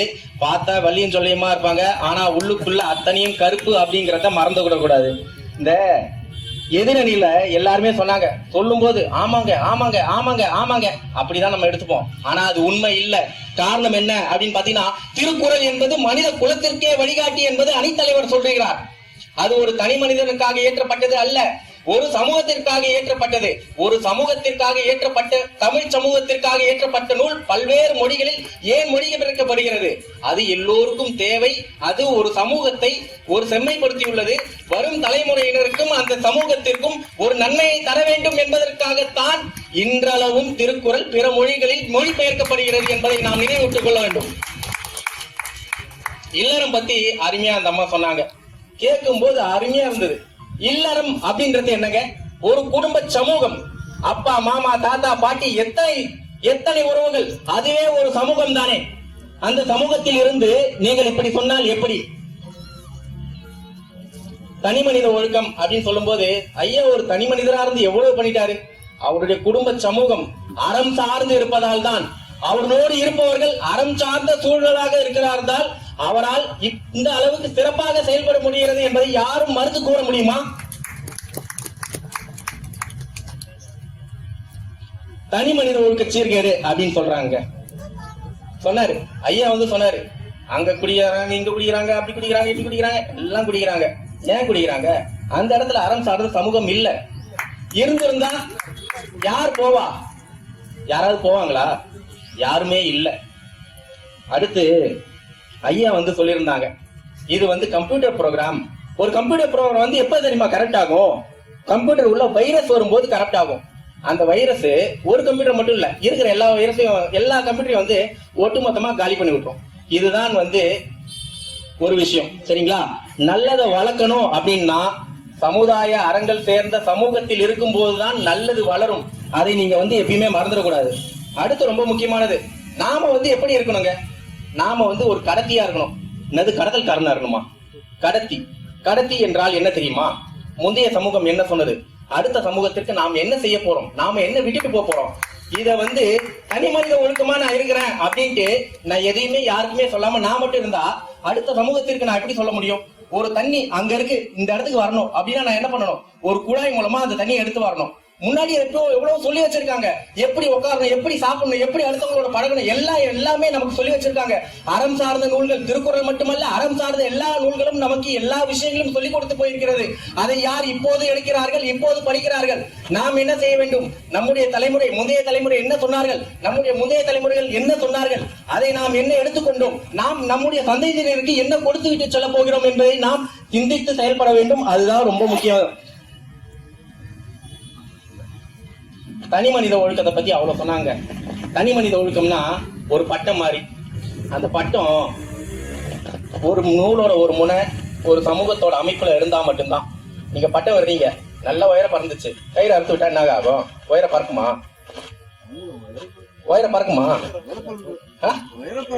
உயர பறந்துரும், போச்சு, அவ்வளவுதான். கட்டுப்பாடு இல்லை, அவ்வளவுதான், போயிடுச்சு. அது பாட்டு தாறு கட்டி எங்கெங்கயோ போயிடும். பட்டத்தோட மறுமுனை எப்படி நம்ம கையில இருந்தால்தான் பட்டம் உயரே பறக்குமோ, அது போல இந்த தனி மனித சமுதாயம் அப்படிங்கிறது நல்லா இருக்கணும்னா அறம் சார்ந்த சமூகம் இருந்தால்தான் அது செயல்பாட்டில் இருக்கும். எல்லா இலக்கண இலக்கியங்களும் எல்லா நூல்களும் தனி மனிதருக்கானது அல்ல, எல்லாமே ஒரு சமுதாயத்திற்காக மட்டும்தான். தனி மனித ஒழுக்க முடியாது தான் அப்படிங்கிற எண்ணலாம் அது தவறில்ல. தான் மட்டும்தான் என்ற எண்ணம் அங்கு மேலோங்காது என்பதை உங்களால் அறிவித்து சொல்ல முடியுமா? இதனால் என்ன ஆகும்? ஒரு சமூகமே சீர்கெட்டு பாழ்பட்டு போகும். நடுவர் அவர்களே, நானும் நிறைவு பகுதிக்கு வந்துவிட்டேன். அறம் சார்ந்த சமூகத்தில் இருந்ததால் தான் ஔவையார், வெண்ணி குயத்தியார், முடத்தாமை கண்ணியார், மாரோகத்து நப்பசலையார், இளவேணி, பெருங்கோப்பிண்டு, இவங்கள யாருன்னு கேட்பீங்க. அறுப்போதும் பெண்ணுக்கு படிப்பதற்கு அப்படின்னு சொல்ற சமூகத்தில் இருந்தால் நன்றாக சிந்தித்து பார்க்க வேண்டும். ஒரு பெண் எத்தனை எழுத்தாளர்கள், எத்தனை சங்க இலக்கிய புலவர்கள், பெண்பால் புலவர்கள் இருந்திருக்கிறார்கள் என்பதை நாம் எண்ணி பார்க்க வேண்டும். அறம் சார்ந்த சமூகத்தில் அவர்கள் இருந்ததால் தான் அவர்களால் இப்படி சிந்திக்க முடிந்தது.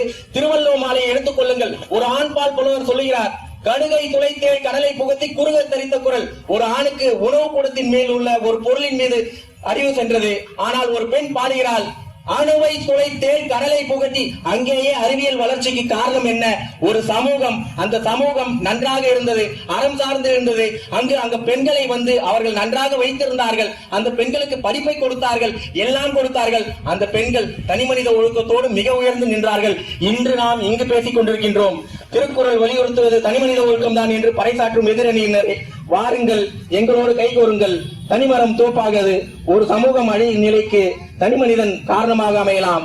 ஆனால் ஒரு தனி மனித ஒழுக்கம் இருந்தால், ஒரு சமுதாய ஒழுக்கம் இருந்தால், சமுதாய அறங்களோடு சேர்ந்திருந்தால் அந்த தனிமனித சுதந்திரம், தனிமனித ஒழுக்கம் மேலும் மேலும் பட்டொலி வீசி பறக்கும் என்று சொல்லி வாய்ப்புக்கு நன்றி கூறி விடைபெறுகிறேன். நன்றி, வணக்கம்.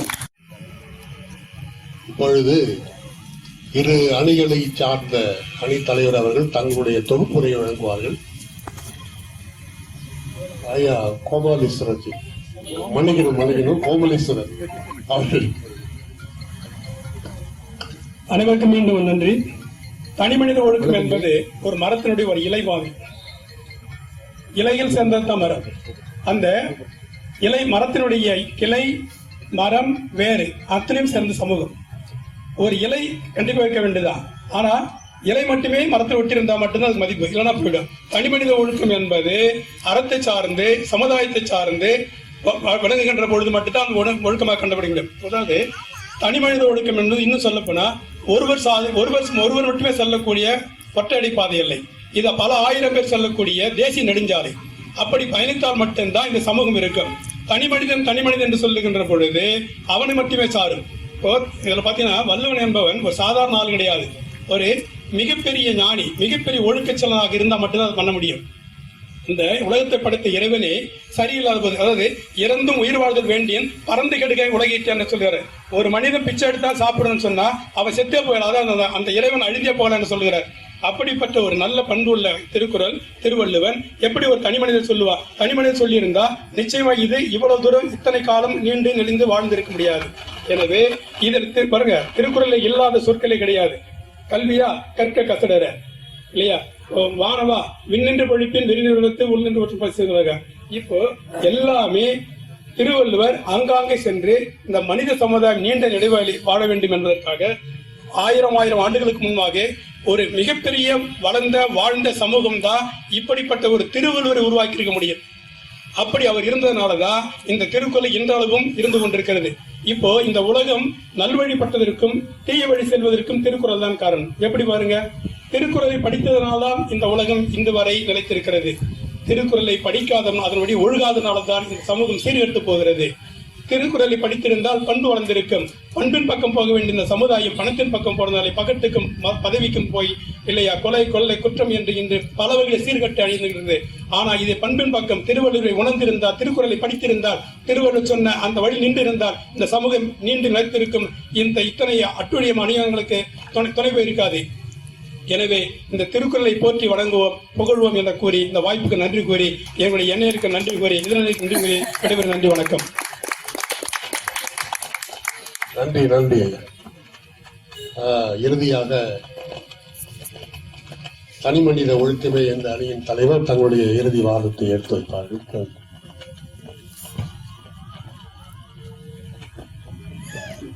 அன்பிற்கினிய நண்பர்களே, மீண்டும் உங்களோடு உரையாட எதிரில் இருப்பவர்கள் ஏதேனும் பேசுவார்கள், அதுக்கெல்லாம் மறுப்பு கொடுக்கலாமே நினைச்சேன்.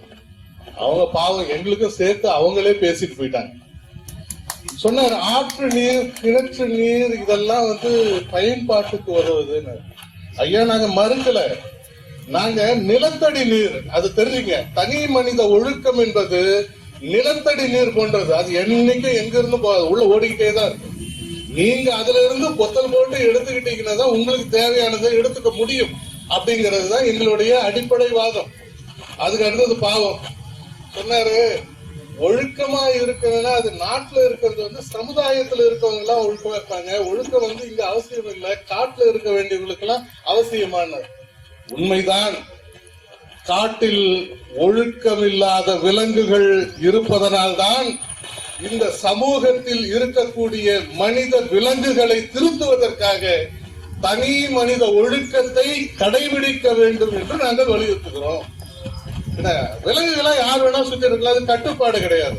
ஆனால் இங்கே கட்டுப்பாடு என்ற ஒன்று மனிதனுக்கு உண்டு. அந்த வரையறைகளை வகுத்து கொடுப்பது திருக்குறள் என்பதை அடிக்கோடிட்டு காட்ட விரும்புகிறேன்.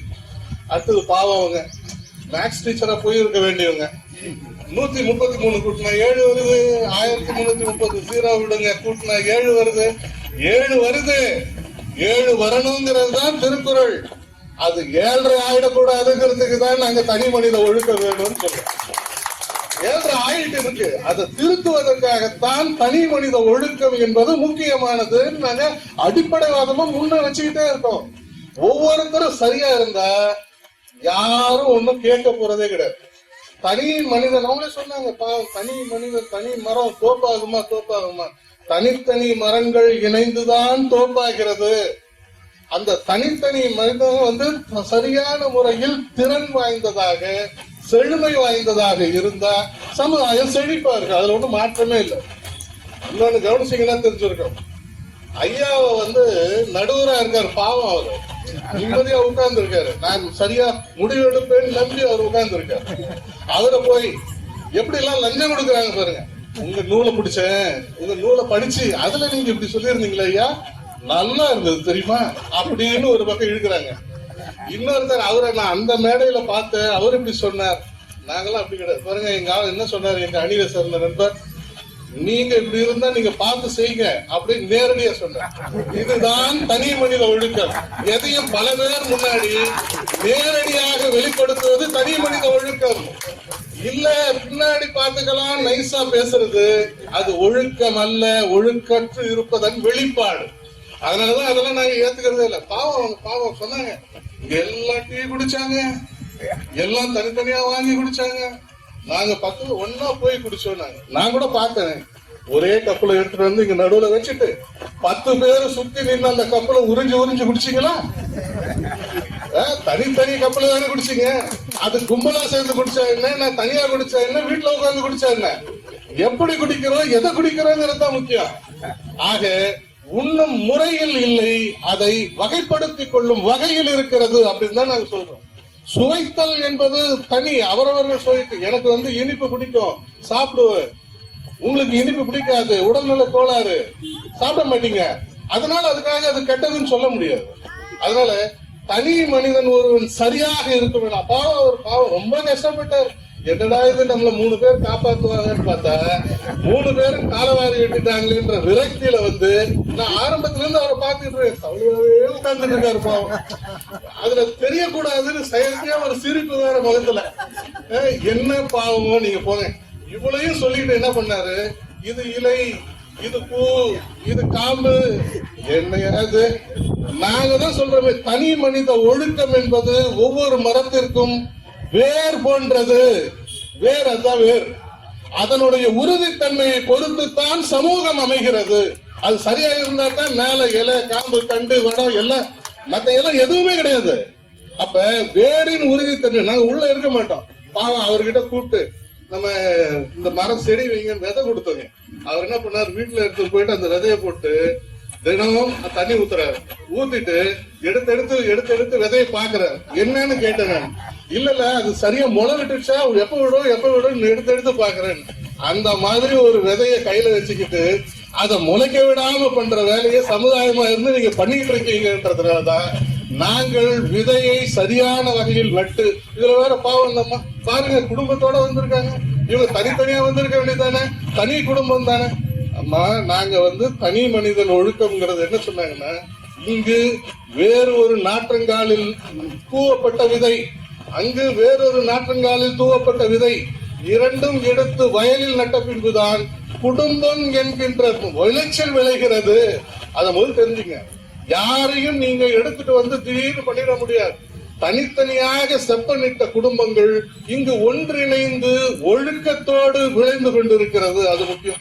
பாவம் சொன்னார், ஐயோ பாவம், அறம் ஈனும், எங்க பொருள் எப்படி ஈட்டணுங்கிறத வந்து ஒவ்வொருத்தருக்கும் தனி மனிதனுக்கு சொல்லியிருக்கார். அறம் ஈனும், அறம் ஈனும், எப்படி ஈனும், இன்பமும் ஈனும், எப்படி திறன் அறிந்து இதில்லாம வந்த பொருளா இருக்கணும்.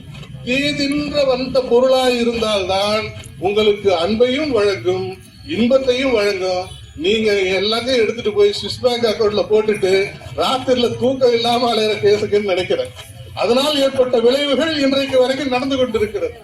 ஆக நான் வெளிப்படையாக டிரான்ஸ்பரன்சின்னு சொல்றேன் இல்லையா, அது மாதிரி ஊடுருவல் தன்மையோடு நான் இருந்தால் எனக்கு மறைப்புகள் தேவையில்லை. என் ஒழுக்கம் அப்படி. நான் அதனாலதான் நான் முதல் சுற்றிலேயே தெளிவாக குறிப்பிட்டேன், ஒழுக்கம் என்பது மற்றவர்களின் பார்வையில் படுகிற போது ஏற்படுவது அல்ல. எவருமே என்னை கவனிக்கவில்லை என்று சொன்னாலும் கூட நான் எப்படி நடந்து கொள்கிறேன் என்பது மட்டுமே என்னுடைய ஒழுக்கம். அந்த ஒழுக்கத்தை அடிப்படையாக சரியான முறையிலே செப்பனிட வேண்டும் அப்படின்னு தான் திருக்குறள் தனி மனிதனுக்கு ஆழ்ந்து ஆழ்ந்து வலியுறுத்தி சொல்கிறது. நான் சமுதாய அறத்தை இல்லைன்னு சொல்லல, சொல்லியிருக்காங்க. ஆனால் எதை சொல்லியிருக்காங்க, குணம் நாடி குற்றமும் நாடி ஏன் சொன்னாங்க. நாங்க பாக்குறோம் எங்க முதல்ல வருது, அதனுடைய மூலக்கண் என்ன அப்படிங்கறத பாக்குறோம்.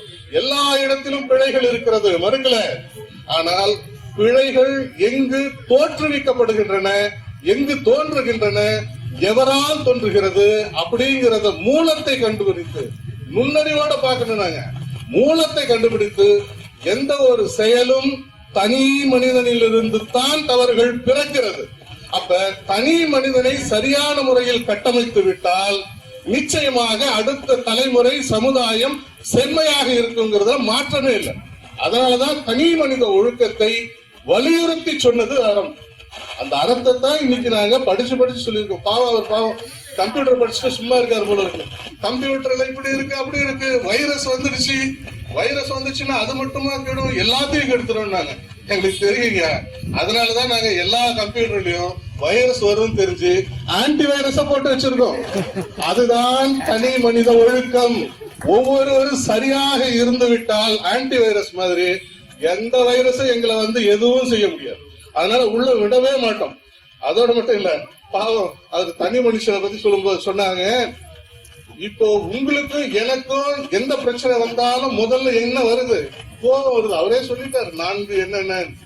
அப்போ தன்னை தான் காக்க, உன்னை நீ காப்பாத்திக்கணும்னா சினங்காக்க, தன்னை தான் காக்க சினங்காக்க, காவாக்கால் தன்னையே கொள்ளும். சரி, அது தெரிஞ்சுங்க.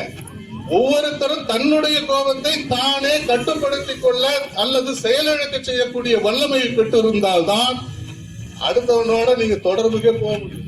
இல்லைன்னா பக்கத்துல இருக்கிறவர்கிட்ட எதையும் பேசக்கூட முடியாது. ஆக ஒரு நல்ல அறம் இருக்கணும்னா நம்ம அறக்கருத்துக்களையே சொல்ற எல்லாருக்கும் கொடுக்கணும். ஈகை யாருங்க சொன்னாங்க கொடுங்கன்னு? ஏற்பது இகழ்ச்சின்னு சொன்ன சமுதாயம் நம்முடைய சமுதாயம். கொடுங்க, யாருனாலும் கொடுங்க, விரும்பு. ஆனால் ஏற்பது இகழ்ச்சின்னு சொன்ன சமுதாயம் தமிழ் சமுதாயம். அதனாலதான் நாம, நீங்க மகாகவி பாரதியார் எடுத்து போய் பொற்கழி ஒருத்தர் கொடுத்தாங்க. கொடுக்கும் போது எப்படி வாங்குவோம்? கை நீட்டி வாங்குவதுதான் வழக்கம், பெறுவது. ஆனால் நீ நீட்டி கொடு என்று சொல்லி அவர் மேலிருந்து எடுத்துக்கொண்டார் என்பது வரலாறு. நம்முடைய சமுதாயம், நான் கீழே கை நீட்டி வாங்க மாட்டேன். என் தனத்தரம் இருக்கிறது, என் தன்னம்பிக்கை இருக்கிறது, எனக்கென்று ஒரு மரியாதை இருக்கிறது, அந்த வலிமையை இழக்க மாட்டேன்னு சொல்லி மேலிருந்து பெற்றுக் கொண்டவர் தான் மகாகவி. இதெல்லாம் புரிஞ்சுக்கணும். முதல்ல நாம ஏதோ பேசணும், ஒரு அணி கொடுத்துட்டாங்களே அப்படிலாம் இல்ல. அந்த அணியை பிணியாக செய்துவிடக் கூடாது. அதை நாம சரியான முறையில் அணுகிக் கொள்ள வேண்டும் என்பதை சொல்லிக்கொள்ள விரும்புகிறேன். அடுத்தது ஒரு சின்ன கதை. நாம ஒண்ணு செய்யறோம்னா அதுக்கு முன்னாடி நம்மை தயார்படுத்திக் கொள்ளல் என்பது முக்கியம். நம்ம நிறைய கதை, அந்த கதையை நம்ம சரஸ்வதி சபதத்திலே பார்த்தோம். ஒரு அரசனை தேர்ந்தெடுக்க வேண்டும் என்று சொன்னால் ஒரு மாலையை யானை கிட்ட கொடுத்து எடுத்து போய் போட சொல்லுவாங்க. யாரை தேர்ந்தெடுக்கிறதோ அவர் தான் அரசன். இந்த நாட்டை பொறுத்த வரைக்கும் முக்கியமான ஒரு செய்தி என்னன்னா, ஓராண்டுக்கு மட்டுமே அவர் அரசனாக இருக்க முடியும். அவ்வளவுதான், மணி அடிச்சுட்டாங்க. ஓர் ஆண்டு மட்டுமே அரசனாக இருக்க முடியும். அதே மாதிரி மாலை போட்டவங்க இருப்பாரு, ஒரு வருஷம் ராஜாவா இருப்பாரு. அடுத்த வருஷத்துக்கு முன்னாடி அவரை கூட்டு போய் படகுல கூட்டு போய் பக்கத்துல இருக்க ஒரு காட்டுல இறக்கி விட்டு வந்துருவாங்க. இப்படியே ஒவ்வொரு வருஷமும் நடக்கும். அதே மாதிரி ஒரு தரம் என்ன மாதிரி ஒருத்தருக்கு மாலை போட்டுருச்சு யானை. நான் அரசன் ஆயிட்டேன். ஒரு வருஷம் முடிஞ்சிடுச்சு. என்ன மறுபடியும் கூட்டு போறாங்க, படகுல ஆத்துல கூட்டுட்டு போறாங்க அந்த பக்கம் இருக்க காட்டுல விடுறதுக்கு. என்னை காட்டில் இறக்குவது கொண்டு போற உடனே நான் சொல்றேன், படகுல என்னப்பா நான் ஒரு ராஜா போறேன், மாலை அணிகலன் இதெல்லாம் போட்டு என்னை கூட்டு போங்கன்னு சொல்றேன். அவனுக்கு ஆச்சரியம் படகு வெட்டிக்கு. என்னைய சாக போறேன், நானே 10 பேரை கூட்டு போய் விட்டு அங்க யானையிலிருந்து புலியிலிருந்து சிங்கத்திலிருந்து கொடும் மிருகங்கள் இருக்கிற இடம். நீ போனா அதுக்கு ஸ்நாக்ஸ் ஆயிடுவேன். நீ என்னடா படகுல போறப்ப மலர் மாலை கேட்கிறேன். எனக்கு தெரியும் நீ கூட்டு போன. எப்படி இவ்வளவு தைரியமா கேட்கிற? எனக்கு தெரியும், இது ஒவ்வொரு ஆண்டும் இப்படித்தான் நடக்கிறது என்று தெரியும். ஆகவே என்னை தேர்ந்தெடுத்தவுடன் அரசனாக அந்த யானை அணிவித்த மலர் மாலையுடன் நான் என்றைக்கு அரசாட்சியை ஏற்றுக்கொண்டோனோ அன்னைக்கே நான் என்னுடைய படைகள் எல்லாம் அங்க அடிச்சு கொஞ்சம் கொஞ்சமா அந்த காட்டை சீர்திருத்தி நான் மாட மாளிகைகளை கட்டி மக்களை அனுப்பி அங்கு ஒரு அரசாட்சியை உருவாக்கக்கூடிய தன்மையோடு அதனை மாற்றிவிட்டேன்.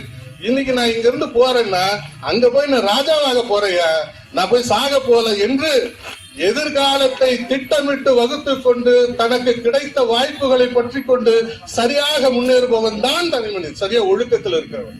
அப்படிப்பட்ட ஒழுக்கத்தோடு இருந்ததால் தான் எதிர்காலத்தில் ஏற்படக்கூடிய தவறுகளை திட்டமிட்டு தடுக்க வேண்டும், தடுத்து அவர்களை நெறிப்படுத்த வேண்டும் என்ற வழிமுறையில் தனி மனித ஒழுக்கத்தை முன்னிறுத்தி வலியுறுத்தி நீங்கள் இப்படி வாழ வேண்டும் என்று வாழ்வியலை கற்றுக் கொடுக்கிற ஒரு நூலாக திருக்குறள் இருக்கிறதையா.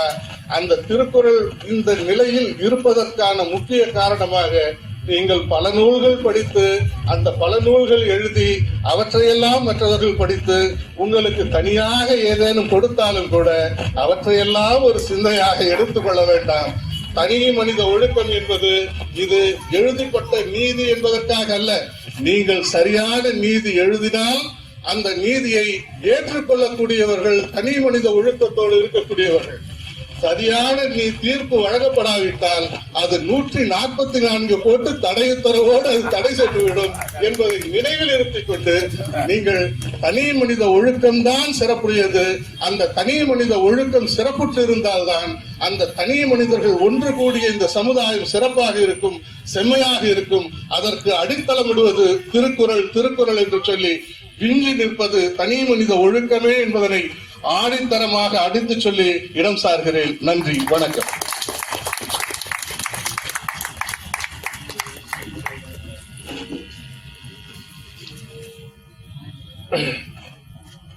வழக்கறிஞர் ஐயா அவர்கள் அவர் தரப்பு வாதத்தை ரொம்ப சிறப்பா முடிச்சிருக்காரு. இப்ப தீர்ப்பு சொல்ல வேண்டிய கட்டம், ரொம்ப சிக்கலான நேரம். இதே ஒண்ணு செய்யலாம்னு நினைக்கிறேன். இப்போ இவங்க இருதரப்பு வாதங்களையும் கேட்ட அப்புறம் ஒரு குழப்பம் வருது. எதை சொல்றது? சரி, அதனால தீர்ப்பை ஒத்தி வச்சிடலாமான்னு பாக்குறேன். தீர்ப்பை ஒத்தி வச்சிடலாமான்னு பாக்குறேன். ஆனா இதுல முடியாது. அன்றைக்கே தீர்ப்பு சொல்லக்கூடிய இந்த பட்டிமன்றம், அதுலயும் இந்த வழக்கறிஞர் இருக்கிறார், வாய்தா கேட்க மாட்டாரு.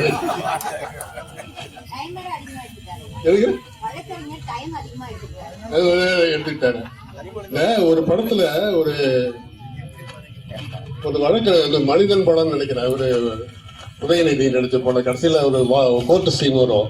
அதுல பாத்தீங்கன்னா அவர் தீர்ப்பு சொல்ல வேண்டிய நேரத்துல அந்த அட்வொகேட் கேட்பாரு, நான் டெல்லி வரைக்கும் ஒரு கேஸ் விஷயமா போறேன், தயவு செஞ்சு கேஸை கொஞ்சம் ஒத்தி வைங்க, தீர்ப்பு கொஞ்சம் ஒத்தி வைங்க அப்படின்னு சொன்னார். அவர் சொல்லுவாரு, நீங்க போயிட்டு வாங்க, அவங்க ஜூனியரை வேணா அனுப்பி வைங்க, அவர் இருப்பாரு, தீர்ப்பு இன்னைக்குதான் அப்படின்னு சொல்லுவாங்க. அது மாதிரி தீர்ப்பு சொல்லிடுவோம். ஐயா பேசும்போது இந்த கொரோனா காலத்தை ஞாபகப்படுத்துறாரு. அதுல வரக்கூடிய இந்த விலங்கினங்கள் பற்றி எல்லாம் கூட ஐயா பேசினாங்க. இது பேசும்போது நான் எழுதிய ஒரு கவிதை, இது கவியரங்கம் இல்ல, இருந்தாலும் அதை சொல்றது கொஞ்சம் எனக்கு பொறுத்து பார்க்கணும். பெரிய நீண்ட கவிதை, சின்னதா. மனித காட்சி சாலையில் கொண்டு கொண்டான், வீதிக்கு வந்தன விலங்கினங்கள். மனித காட்சி சாலையில் கொண்டு கொண்டான், வீதிக்குள் வந்தன விலங்கினங்கள். வந்த விலங்கினங்கள் விழிப்பிருந்து என்னை வேடிக்கை பார்த்தன, விழாலோக சிரித்தன, வேடிக்கை மனிதனாய் ஆகிவிட்டேன், கூண்டுக்குள் அடைபோயிட்டேன். அந்த கவிதை முடியாது, நீண்ட கவிதை. நான் ஞாபகத்துக்காக சொன்னேன். சோ இப்ப நம்ம தீர்ப்புக்கு வரவும் பாத்தீங்கன்னா, இன்றைக்கு சமூக கட்டமைப்பு எப்படி இருக்கு? எத்தனையோ இலக்கியங்கள் வழிநடத்திருக்கு. திருக்குறள் உள்ளிட்ட பல இலக்கியங்கள் வழிநடத்தப்பட்டிருக்கிறார். சமுதாயம் சொல்லிட்டு போயிருக்கிறாங்க இருக்கு. ஆனா பாத்தீங்கன்னா சமுதாயம் தன்னுடைய கட்டமைப்பிலிருந்து, ஒழுக்கத்திலிருந்து இன்றைக்கு திசை மாறி போய் கொண்டிருக்கிறது என்பதுதான் சமுதாயத்துடைய உண்மை நிலை. எங்க பார்த்தாலும் குற்றம். ஐயா சொன்னாங்க, கற்ற கசனோட கற்றவை நிற்க அறுக்கத்தக, கற்றவின் கற்றார்கள் நிற்க அகத்துக்கு தக கேள்விக்குறியாகி, அகத்துக்கு தக கேள்விக்குறியாகி. இது இன்னைக்கு நீங்க பாத்தீங்கன்னா கற்றவர்களே குற்றவாளிகளை அதிகம் காக்கிறார்கள். சமுதாயம் அப்படி இருக்கு. எங்க பார்த்தாலும் குற்றங்கள், பாலியல் குற்றங்கள், சமூக குற்றங்கள் பெருகி போய் மனித ஒழுக்கம் சீர்கட்டு கிடக்கிறது. இந்த சமூகம் சீர்கட்டு கிடப்பதை ஒழுங்குபடுத்துவதற்காக ஏற்பட்ட இலக்கியங்களை கொண்டு செல்ல வேண்டிய கடமை இன்னைக்கு நமக்கு முக்கியமா இருக்கு. அதுல திருக்குறளை கொண்டு போய் சேர்க்க வேண்டிய கட்டாயம். எவ்வளவு பேர் கொண்டு போனாங்க. அதுல அந்த அமைப்புல நமக்கு முக்கிய பங்களிப்பு இருக்கிறது என்பதை உணர்த்துவதற்காக இந்த பட்டிமன்றம் ஏற்பாடு செய்யப்பட்டது. சரி, இப்ப எப்படி அறம் என்றால் என்ன சொன்னார் அவரு திருவள்ளுவர்? அறம் என்னப்பட்டதே இல்வாழ்க்கை, ஒரு வார்த்தையில முடிச்சிட்டார். அடுத்து வராரு, அறம் என்றால் என்ன என்பதற்கு அவர் இன்னொரு விளக்கம் சொல்றாரு. பொறாமை, கோபம் மற்ற உள்ளிட்ட தீய குணங்களை தூக்கி எறிந்துவிட்டு, குற்றம் என கருதி தூக்கி எறிந்துவிட்டு நடப்பது அதுதான் அறம் அப்படின்னு இன்னொரு பக்கம் வர்றாரு. சரி, இன்னொரு பக்கம் எங்க வர்றாரு? அடுத்ததாக அறம் என்பதற்கு அவர் சொல்றது தர்ம சிந்தனை என்பதை சொல்றாரு. தர்ம சிந்தனை அப்படின்னு சொல்லி அறங்களுக்கு உண்டான விளக்கங்களை அவர் சொல்கிறார். ஆனா இதுல பாத்தீங்கன்னா நிறைய பாத்தீங்கன்னா திருக்குறளுக்கு விளக்க முறை எழுதுறவங்களை பாத்தீங்கன்னா எழுதியிருக்கு. ஒவ்வொருத்தரும் அவருடைய கருத்து, அவருடைய சொந்த கருத்துக்கு ஏற்ப அந்த பலவர்களை மாற்றி எழுதியிருக்காங்க. இதுல நீங்க உள்வாங்கி படித்தீங்கன்னா நமக்கே ஒரு குழப்பம் வரும். என்ன இவர் இப்படி சொல்றாரு, அவர் எப்படி சொல்றாரு என்ற குழப்பங்கள் அவர். ஆனால் பொதுவாக அதில் சொல்லப்பட்டிருக்கிற கருத்து என்னை பொறுத்தவரையில் என்னுடைய கருத்தாக நான் இங்கே பதிவு செய்ய விரும்புவது என்றால், அதே மாதிரி ஒழுக்கம் என்பதை பாத்தீங்கன்னா ஒழுக்கம் உயிரினும் ஓம்பப்படும் ஒத்த வார்த்தையில் முடிச்சிட்டார். உயிருக்கு சமமாக ஒரு ஒழுக்கத்தை கொண்டு போய் வைக்கிறார். அப்போ என்னுடைய ஆய்விலிருந்து நான் பார்க்கிற போது அறம் சார்ந்த மனிதன் அற சிந்தனை உள்ள மனிதன் ஒரு சமூகத்தில் பயணிக்கும் போது அவனோட ஒழுக்கம் பயணிக்கும். இது என்னுடைய கருத்து. அதே போல் ஒழுக்கமான தனி மனித ஒழுக்கமானவன் என்ற அவர் சமூகத்தில் தன்னை அறிமுகப்படுத்திக் கொண்டு அவன் பயணிக்கும் போது அவனோட அறச்சிந்தனை பயணிக்கும். இது என்னுடைய கருத்து. இது நான் அந்த திருக்குறளை என்ன தெரிஞ்சது எல்லாம் தெரியாது. இங்க நிறைய கற்பகவல்லி அம்மா மாதிரி நிறைய பிள்ளைகள்லாம் கொண்டு வந்து இன்னைக்கு நிறைய பண்ணாங்க. அவங்கள மாதிரி இருக்கிறவங்க எல்லாம் இன்னைக்கு பெரிய இந்த தொண்டு செஞ்சுட்டு இருக்கிறாங்க. அந்த அளவுக்கு திருக்குறள் எல்லாம் முழுசா எனக்கு தெரியாது. மிஞ்சி போனா ஒரு 20-30 குரல் பார்க்காம சொல்ல முடியாது. நம்ம படிச்சுதான் சொல்ல முடியும். ஆனால் என்னை பொறுத்தவரையில் இப்படித்தான் நான் அப்படித்தான் பார்க்கிறேன். அறம் என்பதோடு ஒழுக்கம் பயணிக்கிறது, ஒழுக்கம் என்பதோடு அறச்சிந்தனை பயணிக்கிறது என்பதைத்தான் திருவள்ளுவர் வலியுறுத்துகிறார் என சொல்லி, திருவள்ளுவர் வலியுறுத்துவதை இரண்டுமே அறம், சமூக அறம், தனி மனித ஒழுக்கம், இதை இரண்டையும் ஒற்றை பாதையில் பயணிக்க செய்திருக்கிறார் திருவள்ளுவர் என்கிற அந்த பாதையை வைத்து இரண்டும் அவர் வலியுறுத்துவது இரண்டுமே என்று சொல்லி என் தீர்ப்பை அளிக்கிறேன். ஆற்றுவதற்கு எல்லாம் பேசிட்டாங்க. ஒருத்தர் சொன்னாரு இந்த மாதிரி தனி மனித ஒழுக்கம்னு சொல்றாரு. அவர் நடுவர் தீர்ப்பு கொண்டு நான் ஒன்றும் மாற்றி சொல்ல முடியாது. தனி மனித ஒழுக்கம்னு ஒன்று பார்க்கும்போது ஒரு வீட்டில் தலைவன் சரியில்லை என்றால் அந்த குடும்பம் பாழ். ஒரு ஊரில் அந்த குடும்ப தலைவன் சரியில்லை அந்த குடும்பம் பாழ். அந்த ஊர் தலைவன் சரியில்லை அந்த ஊர் பாழ். ஒரு உலகத்திலே பெரிய நாட்டில் அரசன் சரியில்லை என்றால் அந்த அரசு பாழ். ஆனால் ஒரு ஆசான் இல்லை என்றால் அகிலமே பாழ் என்று சொல்லியிருக்காரு. அதனால தனி மனித ஒழுக்கத்துக்கு அது பொருந்தும். அதே நேரத்தில் தனி மனிதன் மட்டும் ஒண்ணு இயங்கப்படாது. குடும்பம், சுற்றம் இதெல்லாம் கூழ்ந்திருந்தாதான் குடும்பத்தை நான் மட்டும் தனி ஒழுக்கம் கடைபிடிச்சுட முடியுமா? ஆனால் தனி மனித ஒழுக்கம் வேண்டும். தனி மனிதத்தோடு சுற்றம் சூழ அந்த கடைபிடிக்க வேண்டும். அப்படி கடைபிடித்தால் ஐயா சொன்ன மாதிரி இரண்டு கண்கள் தான். ஒரு கண்கு போன ஒரு கண்ணு 2 கண்கள். அப்படி 2 கண்கள் போல் போற்றி அறத்தையும் சொன்ன மாதிரி அறவும் சார்ந்த மனிதனே தலைப்பு அந்த தலைப்பு 2 அறுக்கலாம். அதனால என்னுடைய உரையை முடித்துக் கொள்கிறேன். அடுத்து இந்த வருகை தந்தருக்கு ஐயா